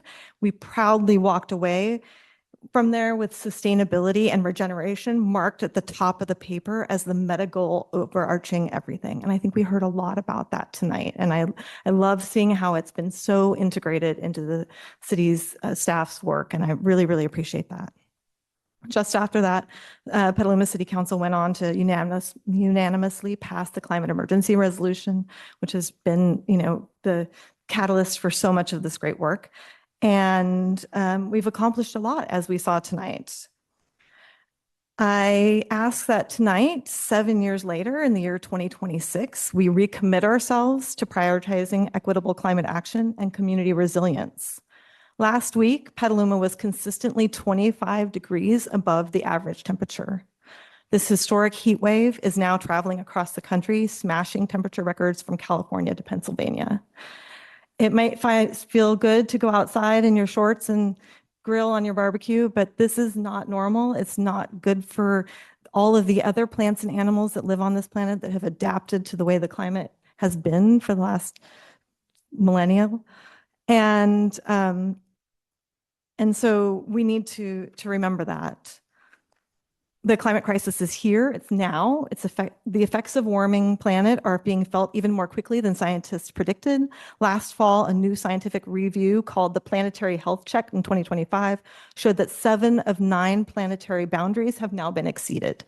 I cannot stress enough how serious this is. If we destroy the basic life support system on Earth, everything else is a moot point. No one is coming to save us. We're not actually going to Mars. We need to get organized and focused on taking care of each other while we take care of the planet. So please prioritize equitable climate action and community resilience, not for my sake, but for all of the children who are not here tonight. Thank you. Thank you. Don Foreman, to be followed by Rosemary Hart. Hi. Petaluma made a commitment to become age-friendly when it joined AARP network in early 2020. Age-friendly worldwide movement focused on creative, livable communities for people of all ages. Petaluma age-friendly action plan from 2023 on page 4, the streets, transportation, community spaces. One line mentions additional public bathrooms. That's where we're going, is bathrooms tonight. One is currently being prepared in planning stages. In 24-25, there was a city top 10 goals and priorities, and bathrooms were on the list, but they didn't make it. In the CIP 80 of 22-23, there was 510K on the budget, and in 25-26, there's 180. Not sure why it went down so much. But anyways, we need bathrooms in town, so hopefully that could get on the goals, Thank you. Thank you. Rosemary Hart, to be followed by Darren Rackison. Honorable Mayor and City Council members, hello. It's my 4th or 5th Goals and Priorities workshop. I started with the representing the Petaluma Women's Club, and now I have over 1,000 people asking me to represent them. And as members of your community, we're grateful for the attention you have given to our riverfront by prioritizing the trestle every single year. And we come once again to ask you to prioritize it for the 26-27 fiscal year. While we have seen some progress in those past 4 years, our community has yet to see visible on-the-ground commitment that we've been hoping for. Whether or not the city owns the trestle, your constituents see it as part of your city.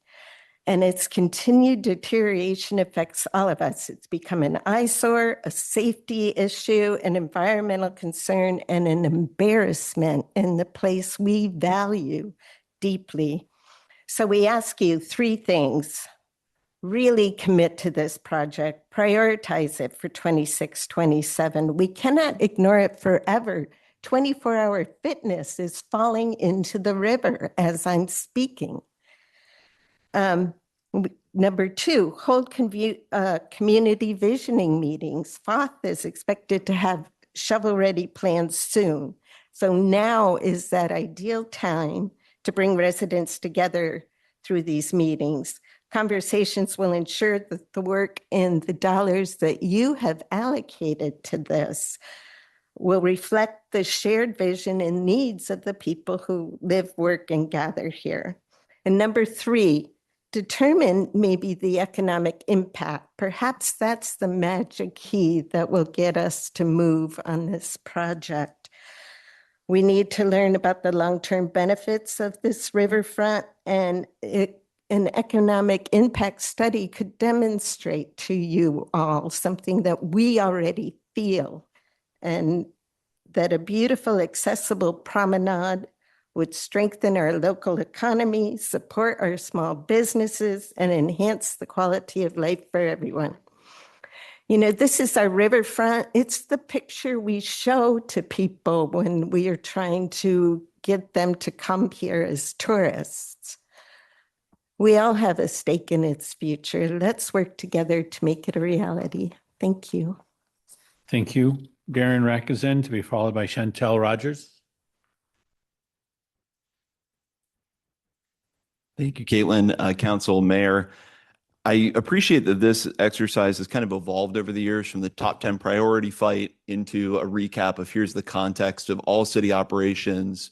Here are things that are ongoing. Here are things that are one-time moves, steps forward. I think in reading the staff report in preparation for this meeting, I didn't quite interpret it that way. So I want to say, I think there was some, in my mind, I like this exercise being a precursor for the budget. I think there is more we can do to contextualize this information and make it more effective, both for decision makers and for public participation, because the presentation's attached there now, but we didn't have this great slide deck. We don't have some of the verbal context. Is there a rubric we can develop for some of these on cost? Is there an identification we can make on churn or core daily services versus one-time projects that is delineated? Because if you look at the discussion section of the staff report, it's a list of everything. It's toward the end, it's separated with like SIP and fiscal sustainability in a better format. But I think there's a lot we can do there, again, to improve this for our decision makers and for the public. And I think my next point is something that could potentially help with that. And I think it has to be one of the top priorities if it's not already internally, which is developing comprehensive AI policy. I think we're entering an era where permit desks are going to be transformed by AI. Permit processes are going to be transformed by AI, where you don't need desk hours to support someone in going through that process. I think there are opportunities to improve organization of documents like this. I would love to see it at the end of the era of like $4 million, 3-year-long master planning projects, where it's document generation heavy, where an AI can really do a lot of the brute force and free up staff for high touch community engagement type roles. But then on the flip side, there's the data security and best practices side of that. You know, I'm not going to put anyone on the spot, but a city staff member at the last planning commission meeting had ChatGPT up and answering questions, which we all to some extent use because it is a common tool. But do we have policies internally to make sure everyone's on the same page with how to most effectively use those tools? So I think that AI has to be a centerpiece moving forward. I think we're a couple of years, you know, this is already out there, but I think there's a great opportunity now to really seize onto it and find where we can leverage it to not replace core services, replace core personnel, but really be a supportive tool. And then finally, something from the comprehensive annual financial report for fiscal year 25 that I didn't see on here is the marina. The auditor recognized that as a going concern issue. It was really the only issue in the city's financials that it flagged as a going concern problem. And it would be great to see at least a mention of that strategy wise, like what is the future of the marina? Is it solvent? Is it not? What do we do with it? So I just want to flag that because, again, I like that idea of this conversation leading into a bigger budget discussion with how do we allocate resources. So let's push more in that direction. Thank you. Thank you. Chantel Rogers, to be followed by Rick Berg. Good evening. So the staff report that was posted before this meeting was all over the place and almost impossible to follow. For such an important topic, it's disappointing that the city didn't put in more effort to present a cohesive plan. The presentation actually given tonight is significantly different and wasn't posted early. I looked this afternoon, it wasn't there. It's there now, but we didn't have an opportunity to look at it. And I really think that posting that ahead of time gives the public a better opportunity to follow along and give feedback that is pertinent to what you're trying to present. So much feedback was received for tonight's meeting concerning the sorry state of our trestle. In years past, refurbishing the trestle was identified as a city priority, but it seems to have fallen off of the list, at least from the priorities I have here. The trestle has gone from an eyesore to a travesty and a city embarrassment. It's literally rotting into the water at an accelerated rate, smells worse every day, and the rats are the size of cats. The council makes much of supposed blight caused by chain link fences, but this is true blight. It's only a matter of time before articles written about Petaluma will veer from vibiest downtown to most dilapidated. I know it's complicated and expensive, but please put it back at the top of your priority list. We really can't wait any longer. Also absent from the priorities list, as in place through fiscal year 27, is any mention of road paving. While the presentation thanks the citizens of Petaluma for their support by passing Measure U, most of us assume that the 1% increase in sales tax that we pay every day would go significantly towards road repair. That's how Measure U was sold to us, but instead, virtually all the tax revenue is going to pay for city employees, their benefits and pensions, and other city functions and projects unrelated to the road repair. The bond is almost all spent or committed, and now we've added close to $1 million a year in bond repayment. Road repair deserves to be at the top of our priorities list now and until said time that our roads are all in decent shape. As a reality check, our country is at war. Gas and everyday items are rising exponentially in cost, and assumptions we have made in the past about tourist traffic, local spending, and continued revenues can no longer be counted on. We need to tighten up our priorities to address necessities and not niceties. Thank you. Thank you. Rick Berg, to be followed by Maureen Gottschall. Well, good evening, council members and Mr. Mayor. My name is Rick Berg. I'm a Petaluma resident and property owner, as well as a real estate broker with Century 21 Epic in our downtown office. And I am a member of the Petaluma Downtown Association Board of Directors. I too am here this evening to talk about the trestle and urge the council to engage in a robust community visioning and design process regarding reimagining the trestle. This is nothing less than a safety hazard and an eyesore and an embarrassment, and instead could be an asset and a driver helping to fuel the economy, the economic vibrancy and growth of our downtown and all of Petaluma. I know work has been done around this project, and I know the trestle. I know the ownership of the trestle is complicated and unclear, and at the same time, this highly visible feature in our downtown core needs to be addressed.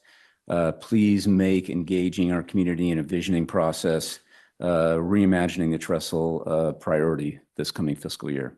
Thank you. Thank you, Maureen Gottschall.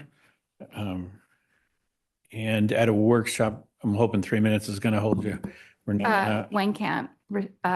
Wayne is ceding his time. We're not going to allow seating during a workshop time. A workshop is a maximum 3 minutes. Okay. Thank you. I'm sorry, to be followed by Catherine Greger. Okay. Sounds good. All right. Well, then I'll get to the point.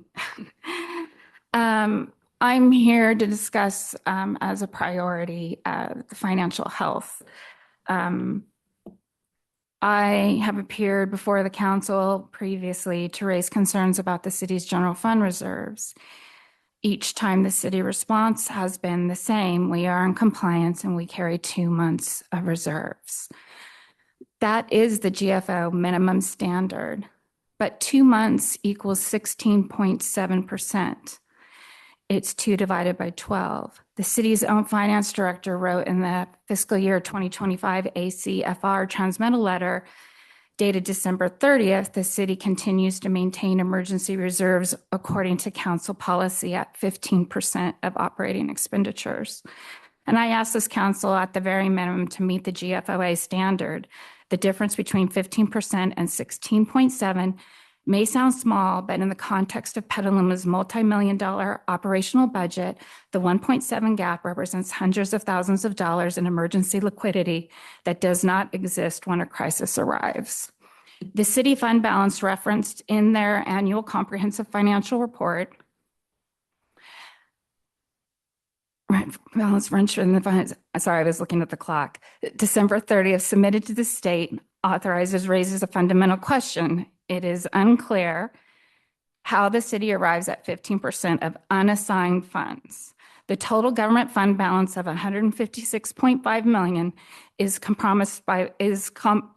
put together of 5 separate categories: $2.3 million is non-spendable and cannot be spent. $130 million is restricted, legally constrained. $7.9 million is committed, formally set aside by council action. $16.7 million assigned, designed for specific intended use, and unassigned is a negative $0.6 million.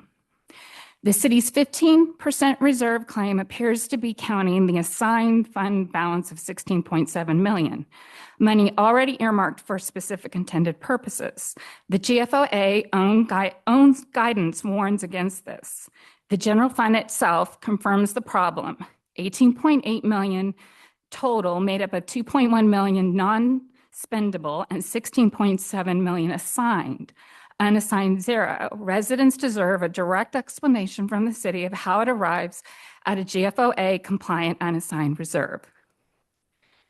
I also want to address the AA bonding rating from S&P Global Rating. It applies specifically to the city's 2026 lease revenue bonds, Measure H sales tax bonds, backed by dedicated revenue streams, and is not a certificate that the city's general fund reserves are adequate.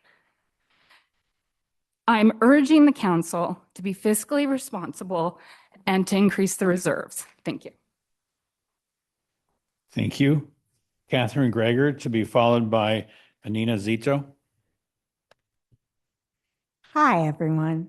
I too am here to talk about the trestle. On that lovely piece of paper there, it says, need to deal with a trestle.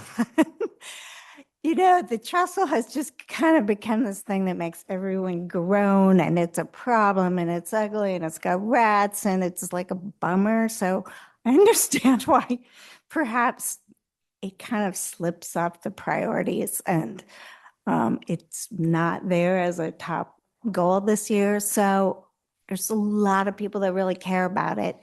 And listening to these wonderful presentations and the hard work of city staff, as some of you know, I'm former city staff from Austin, Texas. It seems to me that perhaps it fits within the community development department. Sorry, Brian, but you know, this can really be an economic development initiative. And as Brian Cochran so succinctly pointed out, the path out of the city's financial woes is economic development. And Public Works Department is fabulous. Rosemary and I have sat through so many meetings with Public Works staff. They're great engineers, and they did the engineering work, and they got an engineering consultant, and they basically said, yeah, can't fix it, and it's rotting, and, you know, you can't lipstick this pig. We're so sorry. I mean, they did present some ideas, and oh, maybe it's wood, and maybe the plans go this way or that way, but it was kind of like options within a teeny tiny little cup.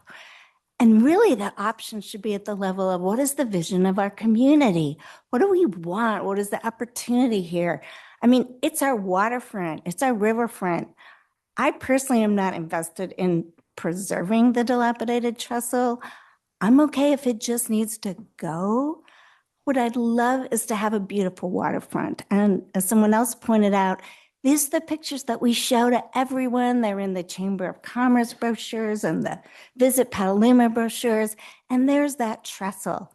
So I'm just asking y'all to get some excitement and some vision around it, and instead of seeing it as like, need to deal with the trestle. You know, let's get a really crack urban design firm in here. Let's fund them. Let's do visioning right. I hear the Parks Department knows a lot about that. Maybe they could help. And really treat it as a vision opportunity, something excitement, something that can bring economic growth into our city and just make it look really great. Thank you so much. Thank you. Nina Zito.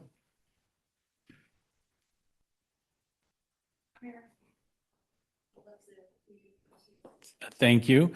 We have Veronica Olson to be followed by Andy Schrader.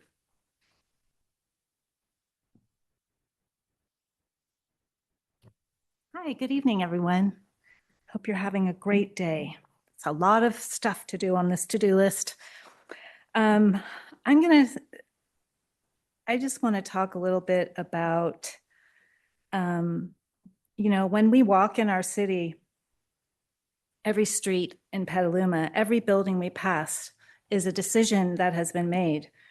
And we've adopted our blueprint and the active transportation plan, and we're about to adopt our general plan. So our directions are very clear. The question is, do we have all the implementation tools in place to deliver this consistently? There are 3 straightforward ways to close that gap. Staff has put a lot of work into these plans, and there's a lot already in motion. But what I'm pointing to is something more foundational and probably more boring. And that is, we are asked to look at what we can see every day in the standards that we have. The first area is by right housing. This is where a share of the city is being built, and it bypasses discretionary review. So whatever is not written into the objective design standards does not get built. And today, our gaps in the objective design standards are our minimum floor height, our transparent glazing at the street, and street trees and frontage landscape. In pure cities, these are already standard. Palo Alto requires 14-foot ground floors. Berkeley, San Luis Obispo require minimum ground floor heights. Berkeley require transparent glazing, and all 3 cities require street trees along their frontage. Petaluma requires none. No street trees on objective design standards. So in many cities, frontage standards also include soil volume, green infrastructure, and climate adapted planting. These are not aesthetic choices. They shape shade, they shape activity, and how the street works over time. And they're set at construction. Once built, they're difficult to change. So my ask is to update the objective design standards to include the pedestrian experience, ground floor height, transparency, street trees, and requirements. Thank you. Thank you. Andy Schrader.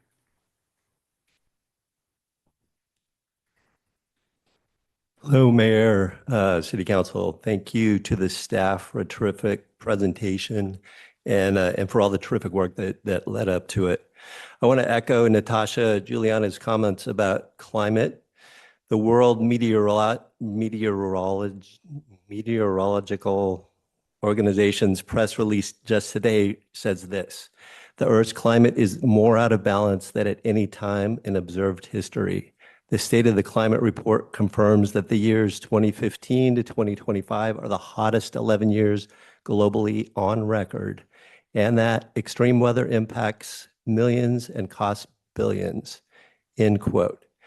We saw over 12,500 homes burned to the ground in Los Angeles last year from climate-exacerbated wildfires, for which the 2017 Tubbs fire, which only burned about 6,000 homes, was just a warm-up act. It's getting worse fast. And the problem that we have with kicking the can down the road on climate is that we are actually inside that can that's being kicked. And what that means when a federal administration is aggressively bad on climate is that we need to step up our efforts locally. You have dozens of volunteers on climate committees working for free to figure out how to implement the blueprint for climate action. Regardless of the budget situation, which I'm aware is dire, this work needs your ongoing attention and resources for our children. Second, when the council voted to replace the plastic carpet at Lucchese, you said you would seriously consider a citywide ban on plastic grass installation. After last week's heat wave, that time is now. My 9-year-old daughter was signed up for soccer training practice on plastic grass at 4 p.m. last Monday and Wednesday. Given the high temperatures, the soccer community was likely playing on surfaces reaching between 140 and 160 degrees. I didn't let my daughter practice last week, and I ate the $100 that was non-refundable. Since the Soccer Association does not actually have a real actionable extreme heat plan in place, the cities should have one and halt practice on extreme heat days. People who don't know any better put their children at serious risk because they don't know any better. The role of government is to protect us from bad business practices. Thank you. Thank you. That was the last card I have for public comment tonight. and bring it back up to the council, where certainly we have a lot to think about for where we've been and a little bit of a question for where we're going. I do want to echo out one of our speakers' comments that all the assumptions of the past are not secure for the future. And, you can mean that as a climate comment, or you can mean that as a federal or state government funding comment.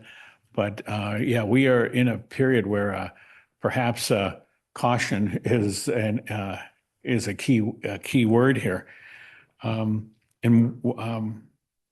With that, I guess one comment that I want to lead with is the presentation showed us our capital program and the big projects we have coming as doubling or tripling the capital program in the next year or two. I mean, we have $50-60 million of capital being built every year, and now we're going to add a 70 million public safety building, and then we're going to add the sewer improvements at another 50 million. In a time of caution, that's great ambition. If you know where you have that funding coming from, you know the need is so severe. I'm just pleased with the ambition of the capital projects team. But let me, having tiptoed for a minute to give our council their chance to get their thoughts together, I'd like to invite our council to weigh in. And Councilmember Cater Thompson. I would like to start off understanding the trestle, where we're going, and take that just on as a single issue, just to start off with. Because it seems to be, I have opinions, but I rather hear from staff on ownership, responsibility, and where we're going to be going. And then I'll give my opinion and comments. Great, let's do that. Sorry, Eric, and then Gina, would you mind coming up? So thank you, Council. I'll start by responding to that from the legal perspective, and then I think Gina and maybe other Public Works team members will follow up. So there's a lot of old history there, and we have not gathered all of it. I still have some questions, but we do have some preliminary conclusions from the document review that's been done so far, including with the help of Steve LaFranchi, who's very good at researching historic title documents. And based on that review, what we conclude is that presently is that there is no indication that the rail easements on the trestle, which were conveyed by the McNear Company to the Northwest Pacific Railroad, ever involved any title transfer, but that was just an easement. And it also appears from review of that easement, which we've looked at carefully, that the easement expired of its own terms 90 days after the rail use was abandoned and returned to the McNear Company. And it also appears, based on our current review with the Public Works team's help using our GIS system, that nearly all of the trestle slash what's referred to as the wharf, which improvements were done in combination by the McNears and the railroad, nearly all of those improvements overlay state lands. It looks like there may be a little bit of an extent to which the current owners and successors to the McNear Company, which according to the title information we have, are known as MKD Great Petaluma Mill LLC, owned by Darla and Pat Flanagan. Otherwise, it appears that those improvements are not on a designated parcel, but over state lands. We find no city ownership interest at all, either to the land, the wharf, the trestle, or the underlying state lands. We do find that there is a still active and still in effect city sewer easement that was authorized to attach to the retaining wall and still is, and is separate from and doesn't rely for support on the trestle. So the city does have that interest, and and as staff informed, it's an important facility that we still maintain and use. And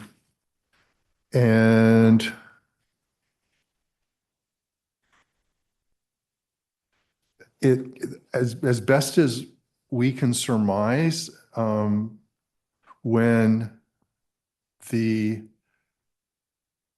easement grant to the railroad for the trestle improvements and related wharf improvements expired on abandonment of that use, and 90 days later it reverted back to the McNairs, it appears, and along with the appurtenances, which I would take to include the trestle, but it doesn't state explicitly, I would take, it would appear that the ownership of those improvements would have succeeded along with that parcel, which is the old mill parcel. And that therefore the current owners of the old mill parcel may in fact be owners of the trestle improvements. But the city is not, and as best as we can tell, SMART as successor to the railroad is not. So with Mr. LaFranchi's help, that's what we see from the records, and I've reviewed all of them that we currently have. And, you know, as a result of that, those conclusions, you know, that provides, you know, there's some significant takeaways we can draw, which I'll be happy to help the council discuss if you wish about, you know, the city's lack of control concerning that property, the state lands authority vis-a-vis the state lands, title land trust land that it's being occupied by the trestle, et cetera. So that's what we can share tonight. Was that was part one of two questions, right? Wasn't there a second part? That's part one. So part two, so are we in contact with the state lands to have a conversation with them? Who are we talking with? Who will we be talking with? It depends on what the council direction is given those facts. And I think there's some, my recommendation would be that we have some discussion about what are the implications of some of those facts given, and staff can talk about, and I think they've reported previously about what their analysis has been, what it shows of the condition of the trestle, et cetera. And has the owners of the mill been informed that they may be owners of this? We have not been in touch with them. I've only recently gone through all this information closely to prepare for tonight's discussion. We've been doing the things that we talked to you about earlier tonight, and not this. I think this is a good, at least in my a office. good start. Staff is prepared to talk about the work that we have done and the work that we can do while we're figuring out ownership challenges. Yeah. Hi, Council, Mayor. Gina Benedetti Petnick, Assistant Director of Public Works. Excuse me. So in the past year, we left our budget discussions with council with clear direction that that council was not interested in making any big decisions or providing much guidance on any design elements until we had some pivotal and crucial community input, and asked us to come back subsequent to that to share what we've learned, and also to pursue the environmental permitting constraints and get a better understanding of which of the environmental permit agencies would have mitigation elements and conditions for any permit application. So subsequent to that meeting, we started in August and September had several meetings with all of the permit agencies. So that included state lands, who doesn't seem to be too concerned about or acknowledged that that the trestle is sitting on top of their land without a lease or any acknowledgement of it. We have a lot of state lands leases up and down the river, on each side of the river throughout Petaluma. And that particular element has no lease under it. At the time when we were meeting with them, we didn't understand, we understood much less about the ownership landscape than we do now. And I'm a little reticent to take that conversation further with state lands just yet until we have some strategic conversations with you about that.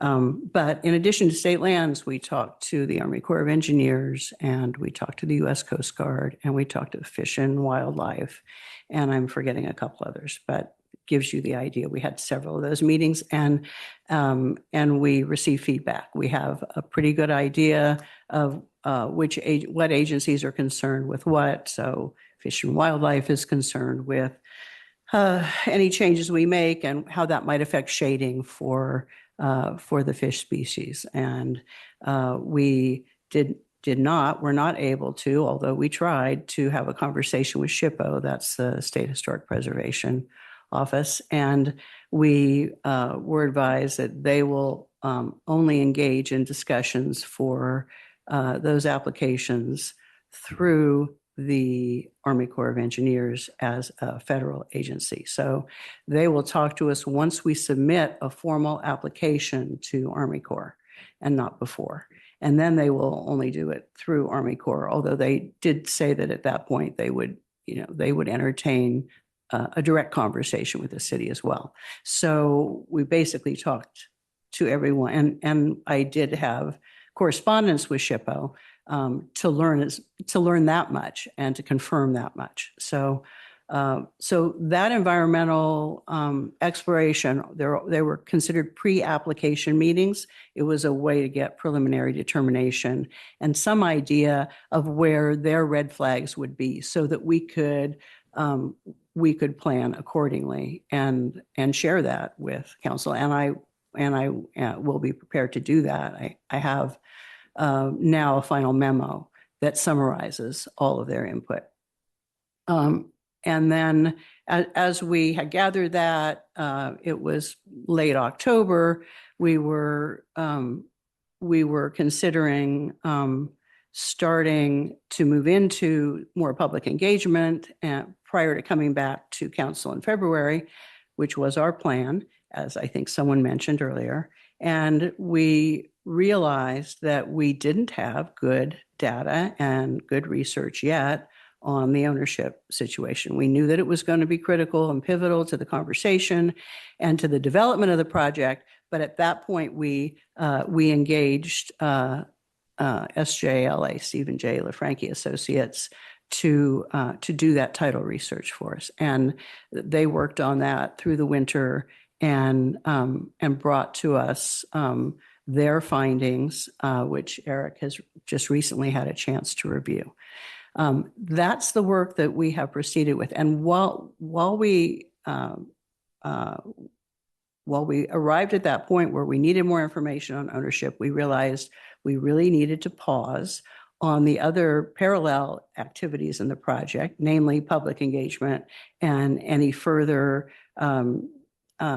visioning or design considerations, until we understood who the stakeholders were in the property. And that takes us up from our last conversation in June to present. Is that helpful? Yeah, no, I appreciate that, because I'm on the SMART board of directors. And so we keep getting these letters about, putting money into the trestle. And so SMART looked at the ownership. And so I've read their documents, and it was pretty clear that they were not the owners. And that was recently. So I'm really glad that we're kind of where we're at this point. So thank you. Of course. And that confirmation of ownership is going to be required for any grant money that we go seek. So that is kind of crucial. Yeah, this is all comment. Do you want to stay on trestle for a minute? I mean, I think the public wants us to stay on trestle. So who wants to weigh in on that? Yeah, you have the floor. So there you go. Continue, Okay, please. I actually have spoken with Catherine Geiger, and I've brought a lot of people down to this area. I just don't see that it's going to be rehabilitated, the structure itself. And I think we need just to kind of start fresh.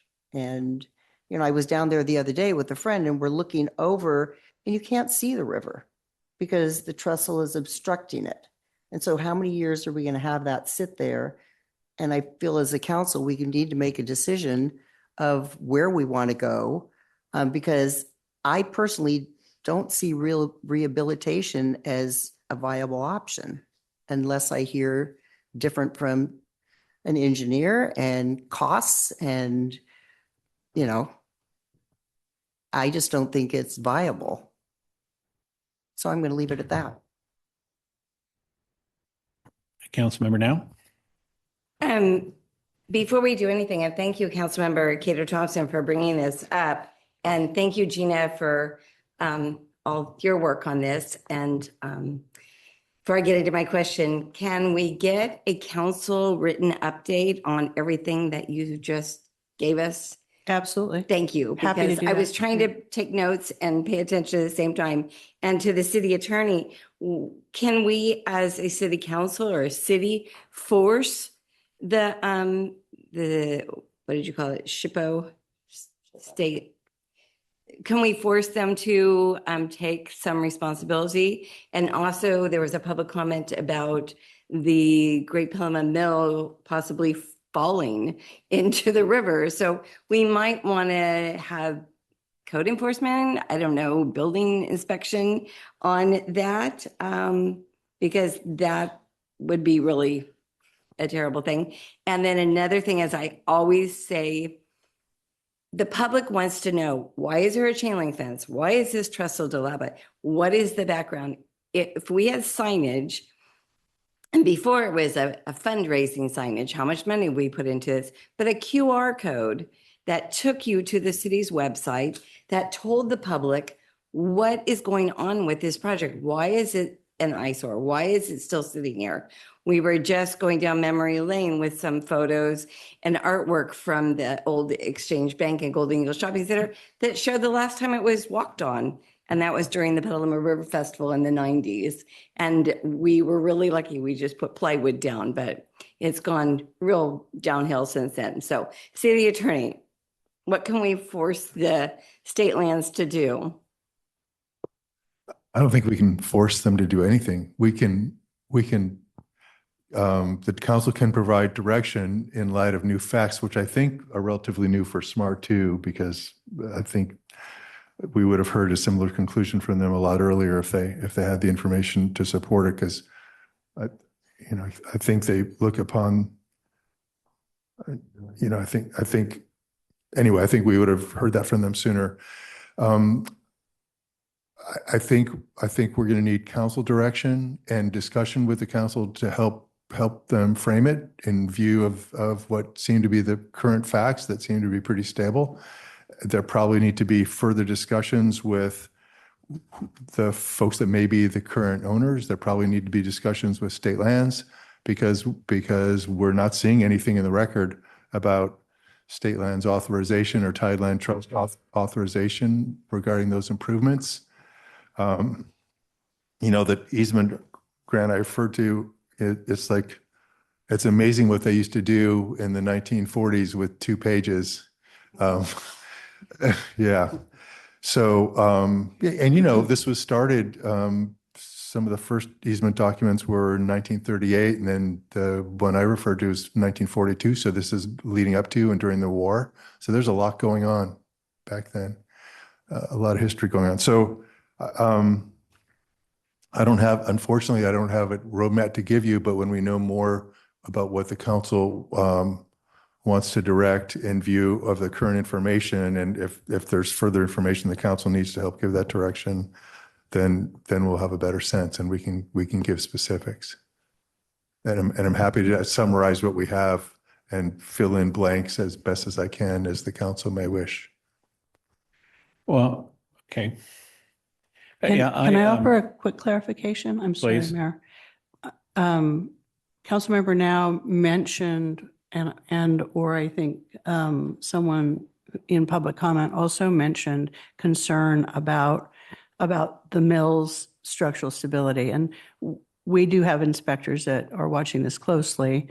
There is concern, but it isn't because the mill structure is showing any signs of settlement. It's the wharf next to the Petaluma mill that seems to be settling, and at a significant enough rate that we're concerned about. And it's right next to the walkway, and so we're looking very hard at that right now. But it's not the mill. The mill's. So do we own that wharf? Who's the owner and No. responsible party? Very likely the successors to the McNair company, the mill owners. There's maybe a little piece of it that we have, but That's a it's- huge liability. So Yeah. should we send them a letter indicating as the actual owners that this is a huge liability for safety for our community?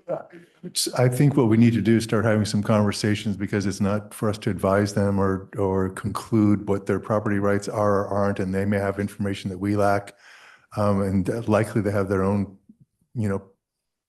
positions on what they bought, So I think there's some further information to be had. Okay, I'm going to jump in if I can, and since the beginning, we've known this was not city property. It's never been confused. We always said smart or something, but we knew it was never city lands. We also knew it wasn't able to fit in our priority of funding. We knew we could do the seed money, but we knew. So I think what I'm not hearing is the partnership. I hear the city trying to lead a train that doesn't want to go down the trestle. And really what needs to happen is it has to have more partnership. So we don't demand of state lands. We go and collaborate with state lands. We invite them in to us, could help them with the problem they're having, the liability. Us could do this whole bunch of things. We have the Women's Club and other organizations. But the reason we'd be partners on it is because we felt it was an essential asset to our community. The thing we are in charge of is our community. So having access to the river, that place that we talk about in that 2019, 2020 boards, is that this was what we viewed as essential to Petaluma, having river access, having river view, connecting. So in one sense, the vision said that. In a second sense, economic development says that. I love that the speaker said, hey, if we studied it, we'd show that was a lot of money coming into town from people who aren't afraid of blight, or who were turned away by blight, but would actually do more for the downtown businesses if we had here. So I think we need to start not from a position of what's the engineering on it. It's always on who are the partners, who can help us get over the finish line. So many things we've gotten huge grants for. I mean, we're still counting on next grants on things, even in a tough environment. So first we need to figure out, is this the community's vision? And that's the step we thought we did by getting it on the top 10, 7, 8 years ago. And now, it's been on the top 10, but we haven't moved it forward. Let's try it from a partnership perspective. Let's try it from, it's the community's vision for us. And then the rest of the decisions follow that, not the first one of, the piles and piers and things like that. Good research will tell us who good partners will be. That's essential research, finding out that SHPA might stonewall us and things like that. But then we go to allies who get us this thing. But if we keep trying to get over hurdles on our own and individually, we're not succeeding. We need to have allies. We need to have partners we're working with. And that's where I'd hope this next year would be, that we drive the public engagement such that they got their say about how important this is. And that will help us convince legislators, convince whoever we have at regulatory sides that, yeah, this is an essential community value. That's why I'd like to see it in our top 10. Anywhere on the trestle? Councilmember DeCarli. When this does come back to us, I would like to see, and I've asked for it before, that we considered, older reports about restoration of the existing trestle. I think there's been a lot of assumptions made that, the whole thing needs to go. And I think we should look at that. I mean, especially from a financial standpoint, money's tight right now. And, we have what is a very historic structure. If, like, for example, the Oddfellows building just got restored, and that had some stuff hiding under the surface that made it very difficult to do so. And maybe it'd have been easier to tear the building down and start over, but it was a historic building that's part of Petaluma, and people wanted to see that saved. And now it's finished and it's beautiful. And it was because of that extra work that went into preserving it. So, that trestle is a big part of our history. If we rip it out and start with something new, we have something like the building that's on the corner of the Boulevard and Western, that's that stucco building. So I think when this does come back to us, we need to look at that old report. We need to look at what it's going to take to actually restore what's existing there, and simply replacing stuff like the deck ties and the deck itself. And, that could be a much quicker solution in getting things fixed up. So what I'm hearing you say is you agree it's a community value that you want to support replacing the trestle, fixing it up, ending the blight problem there. You're behind continuing focus on the trestle. Yeah, and I was last summer too when we discussed it at council. I do want to see it restored and be a part of our community and contribute in all the ways everybody else wants to see it. And when I was a kid, I used to sit on it and watch the boats come in during parades. I want more kids to be able to do that. And so, yeah, I think it should be a priority going forward. But I also think that is a historic structure. We need to look at saving it. Councilmember Shribs? Just for the trestle, I think we really need to break it up into two phases and communicate as two phases. I don't think we're going to reach agreement on anything for what the end product is going to look like. That would be phase 2. And that's going to be several years down the road until we get phase 1, which is removal of the hazardous and safety issue that it is. So phase 1, and if we want to get the community behind this, we've got to get them convinced, yes, we need to raise the money, because I don't think if the building owners own that part, which they're going to resist, and then whatever it takes is going to be years and years before that get to resolve, we're going to have to step up and probably work with them as partners, as well as the state, and look at make it a brownfield site, because as toxic as it is, it may be an official, or should be a brownfield site actually.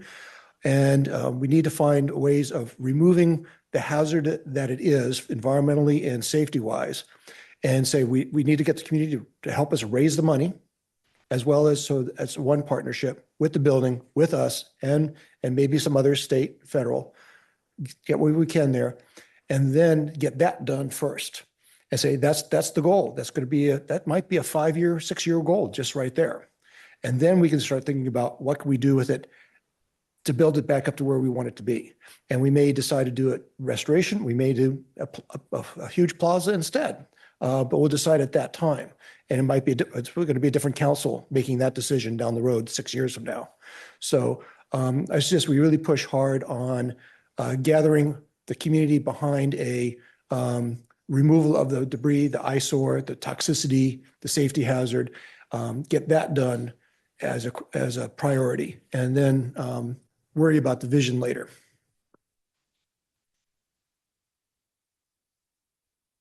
I'll just make a comment. Oh, go ahead, Frank. Councilmember Quint? Yeah, I mean, I think with there's so much new information tonight that it's kind of hard to hard to digest in the moment. But I think, the trestle what it is now, it can't stay the way it is. Like if we have the same trestle in 15 years, I kind of feel like as community leaders, we're doing our community a disservice, and we're missing an opportunity.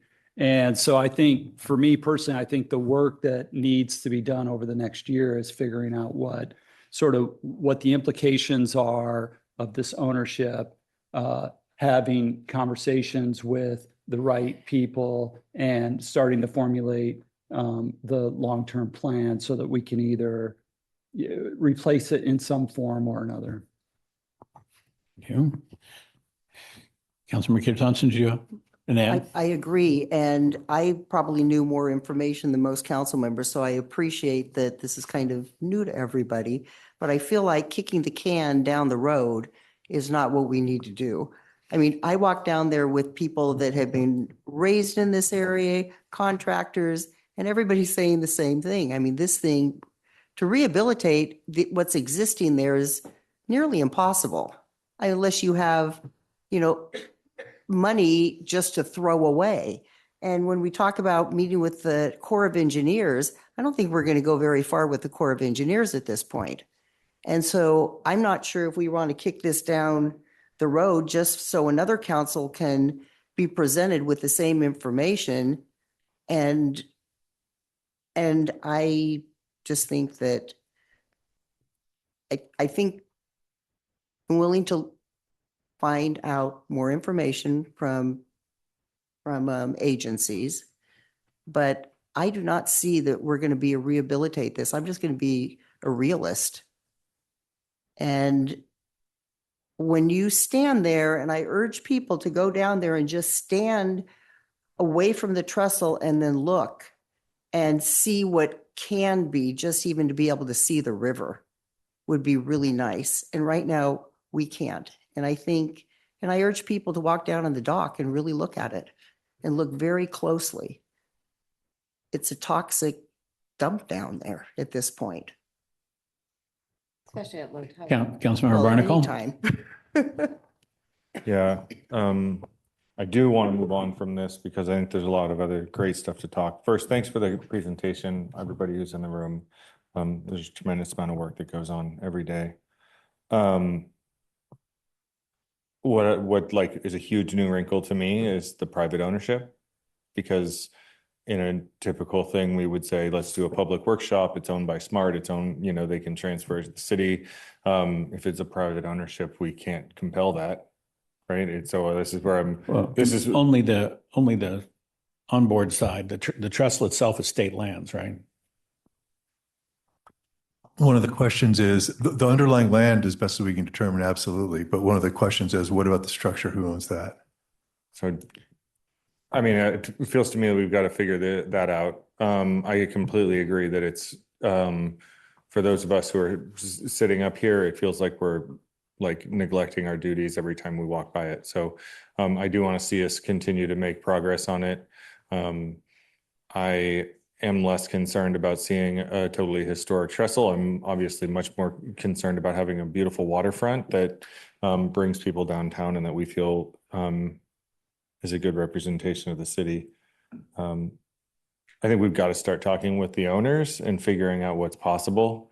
Whether it's tax relief for the private property there or whether, whatever it is, like there's got to be creative things we can do. I mean, how we can put a property tax bond on if we're that, compelled to do it. We can, put something on that's very specific for that. But it is, it's a blight, quite frankly, and it's a nuisance and something needs to be done. And I don't want to keep coming back 9 months later and like more stuff that we figured out, but we haven't actually we don't have a path forward. So some sort of a path forward is what I'm looking for on this. I was just looking at what we had last June and it was community meeting in fall. And we're just, I can see why we didn't have the community meeting, but I definitely feel like we need to get to the bottom of some of these things that are going to just continue to stymie us. And with that, I think the priority is to get the stuff that's actually moving done because the longer things drag out, the higher the costs go and we don't get the return on the investment. So like we need to keep kicking this can and keep moving it forward because it is an embarrassment. But I don't want to see the general plan slip. I don't want to see the, specific plan slip. I don't want to see the zoning code slip. All the stuff that we're going to take out bonds for, we need to spend that money and see the benefits. So to me, like, this is something we need to keep trudging forward on, but like, it's not something I'm ready to put millions of dollars into right now, right? We have no idea what we're getting into. We need to figure out a path forward. I do like the idea of having community development more involved in it. It is totally an economic development issue, much more so than like, at least at this point, it feels more like an economic development issue than it does the public works issue, because of just sort of the complexities of the planning and things like that. And what the actual value is to the community. It's not like it's public infrastructure that we rely on to get toilet water to the water treatment facility or to drive on or something like that. It's truly an amenity that is there. That might be a good point to wrap on. I just don't want to spend all night here. Otherwise, we should make a motion to go beyond 11. Everybody weighed in on Jessel, and so Councilmember now. Can I ask one question just for our information overload here? How much have we spent, Gina, on the trestle so far? Because it doesn't look like we're making it a priority, and it's been in our priorities, but we have spent money, and I've circled the public speaker that says increase revenues, and we're not increasing revenues by spending money on the trestle. So how much money have we spent? I can't off the top of my head give you a hard number. I can tell you in this last year, when I became most closely involved with the project, we spent very little actually, because we haven't engaged our consultants other than meetings with agencies. So we might have spent in the order of magnitude of maybe 300,000. And then there's staff time. But there was money spent prior to that year. And your staff's time on this that could have been on streets. That's true. And I don't have hours for you. Okay. It's much less significant than our third party consultants. And the budget will reveal the expenditure on the project. We'll versus have the all budget that for you, yeah. In the budget. And I can review. send it to you as well. If in we the could meantime. have a council update on the trestle, how much we spent so far. Yeah. That way we're transparent. We can share it with the community as well. Thank Absolutely. And Can Councilmember do. DeCarlo, did you have one other?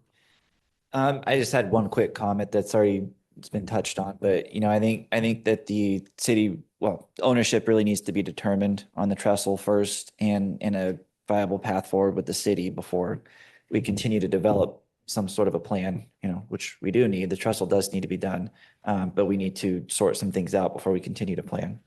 All right. Councilmember Barnacle. All right, I'm going to switch gears. Well, I'm sorry. I'm going to close. I'm going to put. Okay, yeah, please. I one thought more we on that had. one. Yes, please. So, yeah, it is my thought that that we need partners, as I mentioned, and I think that most partners will be glad to see us. And if we have the understanding that it's grants that pay the construction, then if the trestle structure is owned by someone else who is probably seeing a liability, they're probably going to be happy that we have a grant. If we don't have a grant, we don't get involved in the business. We don't assume their liability, all those kinds of things. But I think us going in a benevolent way and saying, this liability of yours is something that the city has an economic benefit from, let us help you. I think we'll be in a better place on that. But I think staff's getting its word cut out from the diverse opinions expressed here tonight. And so with that, Councilmember Barnacle, you wanted to tee us off a different way here. Oh, and pardon me, I'm going to do one more. There were a few public comments that were pretty darn engaging that maybe could get direct commentary on. And City Manager, do you have some?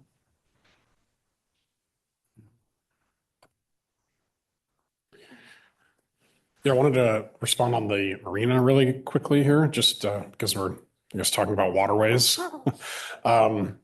So staff has been engaging with the state on our marina to try to resolve the loan that still exists on that particular facility. It's roughly a $4 million loan. And as I think we've shared previously and has been in all of our financial reports for many years, the city, to our knowledge, has never paid a payment against that loan, and it continues to accrue interest every year. So that total balance is now up over $7 million a year.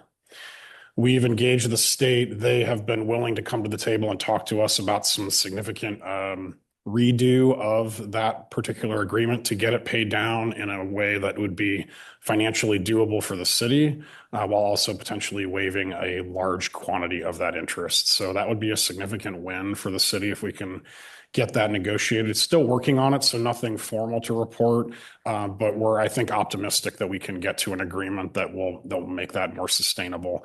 Now, that doesn't address the operations of the marina, which still over the past number of years have operated in the negative. So that's another issue that we need to address at budget time. But at least on the loan portion, we've hopefully made some significant progress. Wonderful. Thank you. Councilmember Barnacle. Yeah, it's a good segue, actually.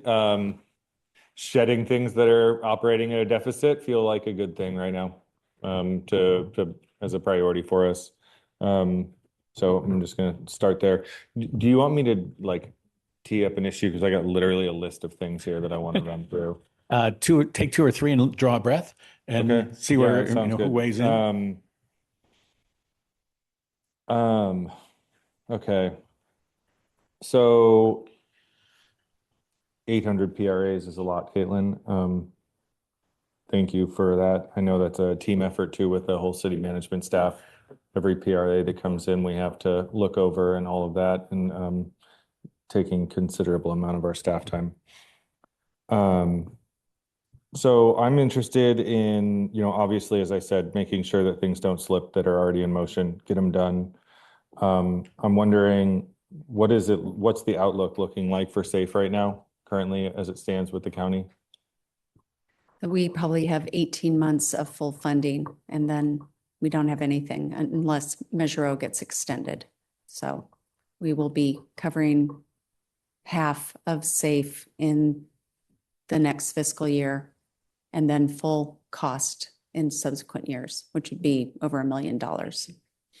So we have funding. Measure O was approved in 2020. We're in 2026. So we'll be 2030. Yeah. basically, we will be about a year and a half without funding for the SAFE program. Correct.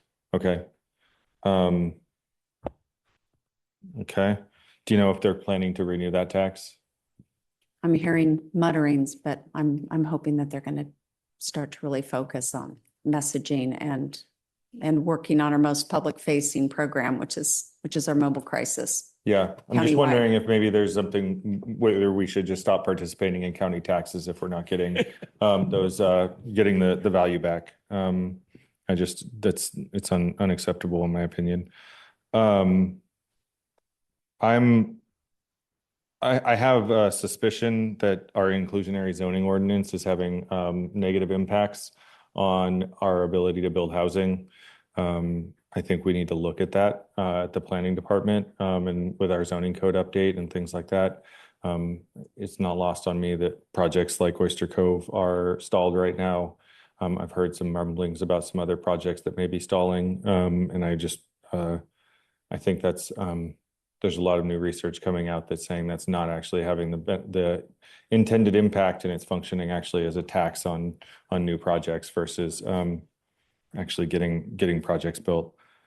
I think we've always talked about our parking ordinance. I think a surgical update to the parking ordinance. I don't think we need to have a big workshop on it, but it feels like it's something that we've said we're going to get done. We've done the tree ordinance, we've done other things. Getting the parking ordinance done doesn't feel like a heavy lift. Updating the 72-hour threshold feels like a very light lift indeed. I wholly agree that AI for permitting stuff, it's going to revolutionize it. We just adopted a tree ordinance, and someone should be able to ask, do I need a tree permit, and get that answer without having to interact with a person. Same thing with our municipal code, our zoning code, all of that. I think an AI policy is probably one of the best things that we can be on the frontier of when we think about making our, like, the efficiency of the workflows of staff, but also the accessibility of government. So I'm definitely supportive of that. Maybe we take a break now and kind of see who's got we can. some interest on. You had 800 PRAs as your first thing. I mean, other than thanking Caitlin for the effort, was there a policy consideration in that? I don't have a policy consideration there. No, it's really important. I mean, it's mind-boggling how much time we're spending just responding to PRAs. And I know some of them are pretty sweeping, and it's not cool. It takes transparent government to an excess level. I mean, it's just burden for the good of the public. But notice it. Anybody want to weigh in on PRAs? Okay, good. Next one I have listed there is the SAFE team, and as the Measure O representative, on the oversight committee, I know they are teeing up for another cycle. But you make a good point, is that they say they have a year and a half of funding for 3 years till they get reassigned funding. So yeah, we're going to have a real problem there. We have to decide, is SAFE what we do with the community? And we're faced with the animal services $1 million increase. We're faced with this other area. And, again, it comes back to economic development. We have to have the costs are going up for what the public is demanding as a service in this community. Anyone want to weigh in on SAFE before we? Yes, there we go. Councilmember now. Well, to go along with Mr. Mayor over here when his partnership idea, I think our partners would be Healthy Petaluma. And I know the city manager and I have had conversations on this. Looking ahead, we might have to look at those other city community partners and grovel a little bit, because we know our federal grant money is not available. So we're going to have to reach out to the community. And city manager, if you need one of us to, or the mayor and I, to go ask for a partnership. So for the first, I would say 3 years on SAFE, 2.5 years, we helped raise funds, Healthy Petaluma, Providence, federal grant. I can't remember what else, but we had the alphabet soup of grants. So we would continue, and that's our focus for the entire South County. Go ahead, Yeah, that's Chief. correct. We initially with seed money from the city, and then through grant funding, through the implementation and expansion of the program, through county HEAP program funding, Healthy Petaluma, Providence funding, we were self-sufficient. And then when Measure O funding became available, we had partial funding for the program and went into full funding in a subsequent year, and then have relied on subsequent funding as we heard that other municipalities were receiving not only funding for full funding, they were receiving substantial in-kind support from the county in the way of clinician supports that were embedded in the team, that we were not receiving that same type of support. So we're looking for those type of commitments. We're having those discussions like the city manager indicated. We just communicated back some of the requests from our collaborative partners that represent the entire South County regional SAFE program teams. We're hoping to hear back on that work and looking forward to continuing a sustainable program. We're still seeing about 5% of at least the police department calls for service being diverted into the program. We've seen regionally what the impacts and the need for mental health diversionary programs are from some of our allied agencies, and recognize that when it's not there and available, some of the impacts that can tragically come from those interactions. And just today, we had a call for service here in the parking lot just outside of the council chambers for one of our individual community members that needed some assistance. So the SAFE team was there, and they're operating and have been continuing to operate since July of 2021, 24/7 in this community. And we're the first program in this county. So we hope they're here to stay in perpetuity. We're super pleased that Petaluma stood up the SAFE team first. When it stood up, I don't think Measure O had actually gone into service yet. I mean, we stood up this because of need right away. And so we funded it right away and we found where, but then as each region also did the same thing, you realize it's a regional solution. It's not just a Petaluma thing anymore. We showed them how, but then it should be a regional tax, you know, especially when they have mental health ballot measure like that. So as a regional solution, it's got to be regional funding. And partnership. And partnership. Word of the day, partnership. And then we were talking about the, Councilman Barnacle brought up the inclusionary ordinance. I love that as a discussion in our fees, maybe is where we hit it first. You know, I think we should also have discussions on impact fees. I mean, we will have discussions on impact fees and which of those is motivational to getting, I mean, if we're committed to housing, we have to have all these things on the table. And so I'm okay with a conversation at the, when we do fees. What is the moment of fee discussion? So we are, as part of the general plan update, we would have to consider an adoption of new fees. There's some additional state requirements, et cetera. And so we do have team members that are actively going through the procurement process to dovetail that conversation.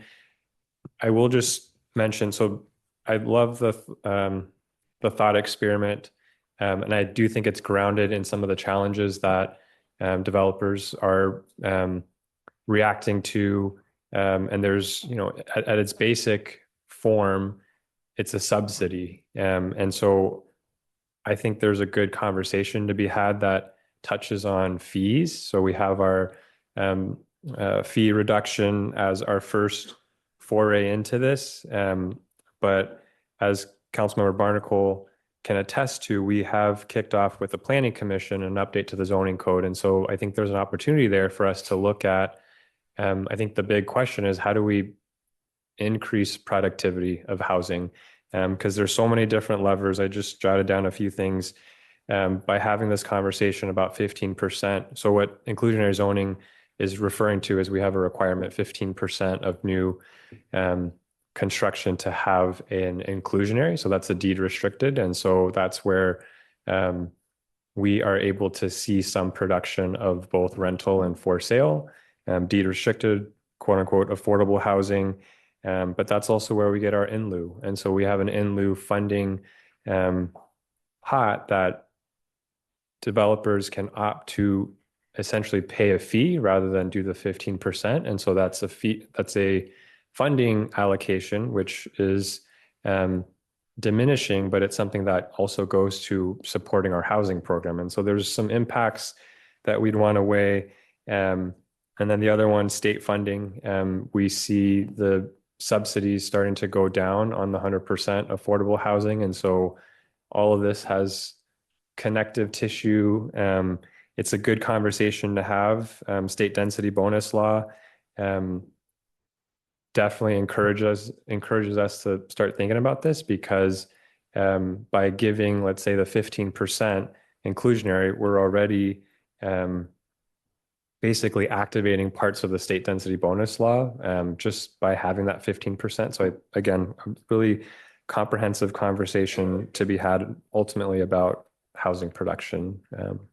So that's something. Thank you. I think the discussion this morning, I will probably be coming at that from more an equity side, that it's important to preserve that our nonprofit housing, it provides housing for people with 50% less or less AMI, so the very poor and very low income. And there's nothing been done in the 60 to 80 range. And what we do with our inclusionary ordinance helps that missing middle have it. And so it's going to be a great discussion. Can I just add to that? It will be important to look at it both from a zoning code and from a fee, because our inclusionary fee right now is very, very low, because the regulations in the zoning code require it to be on site. So we don't often use the fee. So the fee is very, very low. So I think it's kind of to Brian's point, it's going to be a conversation of a lot of those different levers, and we're going to have to pick it up and talk about it as part of different things. And along with the fee discussion, state requirements to start doing housing fees, development impact fees for residential based on square footage as opposed to units. So there's a lot of those levers that we'll start talking about and looking at, both as part of our zoning code update, but also our fee updates.